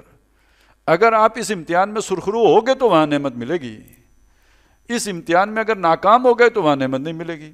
تو اس کو نہ سمجھو یہاں اگر نعمتیں ملی ہیں تو یہ ضروری نہیں کہ وہاں بھی نعمتیں ملیں. ان نعمتوں کی قدر کی ہوگی، حق مانا ہوگا، شکر بجا لایا ہوگا، تو پھر وہاں پہ نعمتیں ملیں گی. اور اگر یہ نہیں کیا ہوگا تو وہاں چھٹی، جیسے کہ بلکہ چھٹی کیا، سزا، اور سخت ترین سزا، دردناک اور المناک سزا. فَلَنُنَبِّئَنَّ الَّذِينَ كَفَرُوا بِمَا عَمِلُوا، تو ہم لازماً بتا دیں گے ان کافروں کو جو وہ اعمال کیا گیا. کیسے قیامت نہیں ہوگی؟ ایسے موقف رکھو گے تو تمہیں جتلایا نہیں جائے گا، تمہیں پھر بتایا نہیں جائے گا، تمہاری غلط روی کا جو ہے وہ تمہیں نتیجہ سامنے نہیں لایا جائے گا. وَلَنُذِيقَنَّهُم مِّنْ عَذَابٍ غَلِيظٍ، اور ہم لازماً ان کو گاڑے عذاب کا مزہ چکھائیں گے. وَإِذَا أَنْعَمْنَا عَلَى الْإِنسَانِ، اور جب ہم انسان پر نعمتیں کرتے ہیں، اس کو خوشحالی دیتے ہیں، اس پر چاروں طرف سے جو ہے نعمتوں کی بارش ہوتی ہے، آرزا، وہ اس وقت اس کے کانوں میں ہماری بات نہیں پڑتی، ہماری طرف وہ توجہ نہیں دیتا، اعراض کرتا ہے. وَنَأَىٰ بِجَانِبِهِ، اور کروٹ پہلو بچا کے نکل جاتے ہیں، وہ فیس ہی نہیں کرتا ہماری بات کو. وَإِذَا مَسَّهُ الشَّرُّ، اور جب اسے تکلیف پہنچتی ہے، فَذُو دُعَاءٍ عَرِيضٍ، لمبی لمبی دعائیں کرنے لگتے ہیں. اب یہ ذرا تھوڑا مختلف آدمی کی بات ہو رہی ہے. وہ پہلا آدمی ایک بالکل یوں سمجھیے وہ کالا کافر تھا. یہ جو دوسرا آدمی ہے یہ ذرا اس کے دل میں کوئی ایمان کی رمق ہے، یہ بالکل کالا کافر نہیں ہے. تو جب اس پر انعامات ہوتے ہیں، بارشیں ہوتی ہیں، خوب نعمتیں ہوتی ہیں، تو یہ اپنے دنیا کے دندوں میں مگن ہو جاتا ہے، بہت کم ہمیں یاد کرتا ہے. لیکن جب اس پہ تکلیف آتی ہے مایوس نہیں ہوتا. تکلیف میں وہ پہلے والی کی کیفیت یہ تھی، وہ مایوس ہو جاتا ہے. یہ مایوس نہیں ہوتا ہے، یہ مسلح پکڑ کے کھڑا ہو جاتا ہے اور مانگنا شروع کر. اب اس میں کیا جو ہے اس کے اوپر کیا تنقید کی گئی ہے کہ جب حالات اس کے اچھے ہوتے ہیں اس وقت ہمیں نہیں یاد کرتا، جب برے حالات آتے ہیں تب ہم یاد آتے ہیں، اچھے دنوں میں ہم یاد نہیں آتے. تو یہ بھی ایک اس کی کمی جو ہے وہ بھی بتا دی. لیکن پہلے اور دوسرے کا فرق ذہن میں رہے، یہ دونوں ایک آدمی نہیں ہے، یہ دو مختلف کردار ہیں جن کا ذکر ہو رہا ہے. تو کہتے ہیں اب بڑی لمبی لمبی دعائیں کرتا ہے، لمبے تہجد بھی پڑھتا ہے، لمبی دعائیں بھی کرتے ہیں. قل ارائیتم ان کان من عند اللہ ثم کفرتم بہ. اب وہ کافروں کو مخاطب کر کے کہا کہ ذرا تم سوچو، اگر یہ قرآن مجید اللہ کے پاس سے ہے، جیسا کہ ہے، لیکن ایک بات احتمالاً اس لیے کہی گئی ہے کہ ذرا بندہ سوچنے کے لیے تیار ہو، اگر یہ اللہ کی طرف سے ہے، ثم کفرتم بہ، پھر تم اس کا انکار کر رہے ہو، من اضل ممن ہوا فی شقاق بعید، اس سے زیادہ گمراہ کون ہوگا جو اتنی ضد میں پڑا ہو کہ اللہ کی بات کو بھی سننے کے لیے تیار نہ ہو. اور اصلاً ضد کس کی ہے؟ ضد اگر تم میری ضد میں آ کے، محمد رسول اللہ فرمائے میری ضد کی وجہ سے تم اللہ کی بات سننے کے لیے تیار نہیں ہو، تو پھر تم سے زیادہ بڑا دور کا گمراہ کون ہوگا؟ سنریہم آیاتنا فی الآفاق وفی انفسہم، ہم دکھائیں گے ان کو اپنی نشانیاں آفاق میں بھی، ان کے گرد و پیش میں بھی، ان کے سامنے بھی، وفی انفسہم، ان کے اندر بھی، ان کی جان میں بھی، ان کی جو ہم نے جسم بنایا اس کے اندر بھی. حتیٰ یتبین لہم، یہاں تک کہ یہ بات ان پر کھل جائے گی، ان پر واضح ہو جائے گی، بالکل صاف ہو جائے گی، انہ الحق، کہ قرآن مجید سچ ہے، یہ جو بھی ہے یہ برحق کلام ہے. اور اس زمانے میں آ کے جو انسان کا علم آگے بڑھ رہا ہے، یہ چیزیں ثابت ہو رہی ہیں کہ آج جو کچھ ہمیں معلوم ہوا ہے یہ آج سے 1500 سال پہلے تو معلوم نہیں تھا. اور اگر قرآن میں وہ بیان ہوا ہے تو یہ ضرور کسی ایسی ہستی کا کلام ہے جو انسانی علم سے ماورا تھی، انسانی علم سے بالا تر تھی. جیسے میں نے آپ کو مثال دی کہ کتنے ایسے لوگ جو ایمبریالوجی سے متعلق ہیں، جنہوں نے آج معلوم کیا کہ انسانی تخلیق کا رحم مادر میں پروسیس کیا ہے، جب وہ یہ پڑھتے ہیں کہ اللہ تعالیٰ نے یہ پروسیس آج سے 1400 سال پہلے بیان کیا، تو وہ تو ایمان لائے بغیر ان کے پاس کوئی چارہ ہی نہیں ہوتا کہ وہ مان جاتے اس بات کو. تو ان پر کھل جائے گی یہ حقیقت، یہ قرآن برحق ہے. اولم یکفی بربک انہ علی کل شیء شہید، کیا تیرے رب کے لیے یہ بات کافی نہیں ہے کہ وہ خود ہر شے کے اوپر گواہ ہے؟ کون کیا کر رہا ہے اس سب کا وہ خود گواہ ہے، اور وہ حساب لینے کے لیے کافی ہے. الا انہم فی مریۃ من لقاء ربہم، سن لو یہ لوگ اپنے رب سے ملاقات کے بارے میں شک و شبے کا شکار ہیں، انہیں اس کے بارے میں دھوکہ لگا ہوا ہے. الا انہ بکل شیء محیط، اور سن لو کہ بے شک اللہ تعالیٰ ہر شے کا گھیراؤ کیے ہوئے ہیں، احاطہ کیے ہوئے ہیں، سب اس کے قبضہ قدرت میں ہے.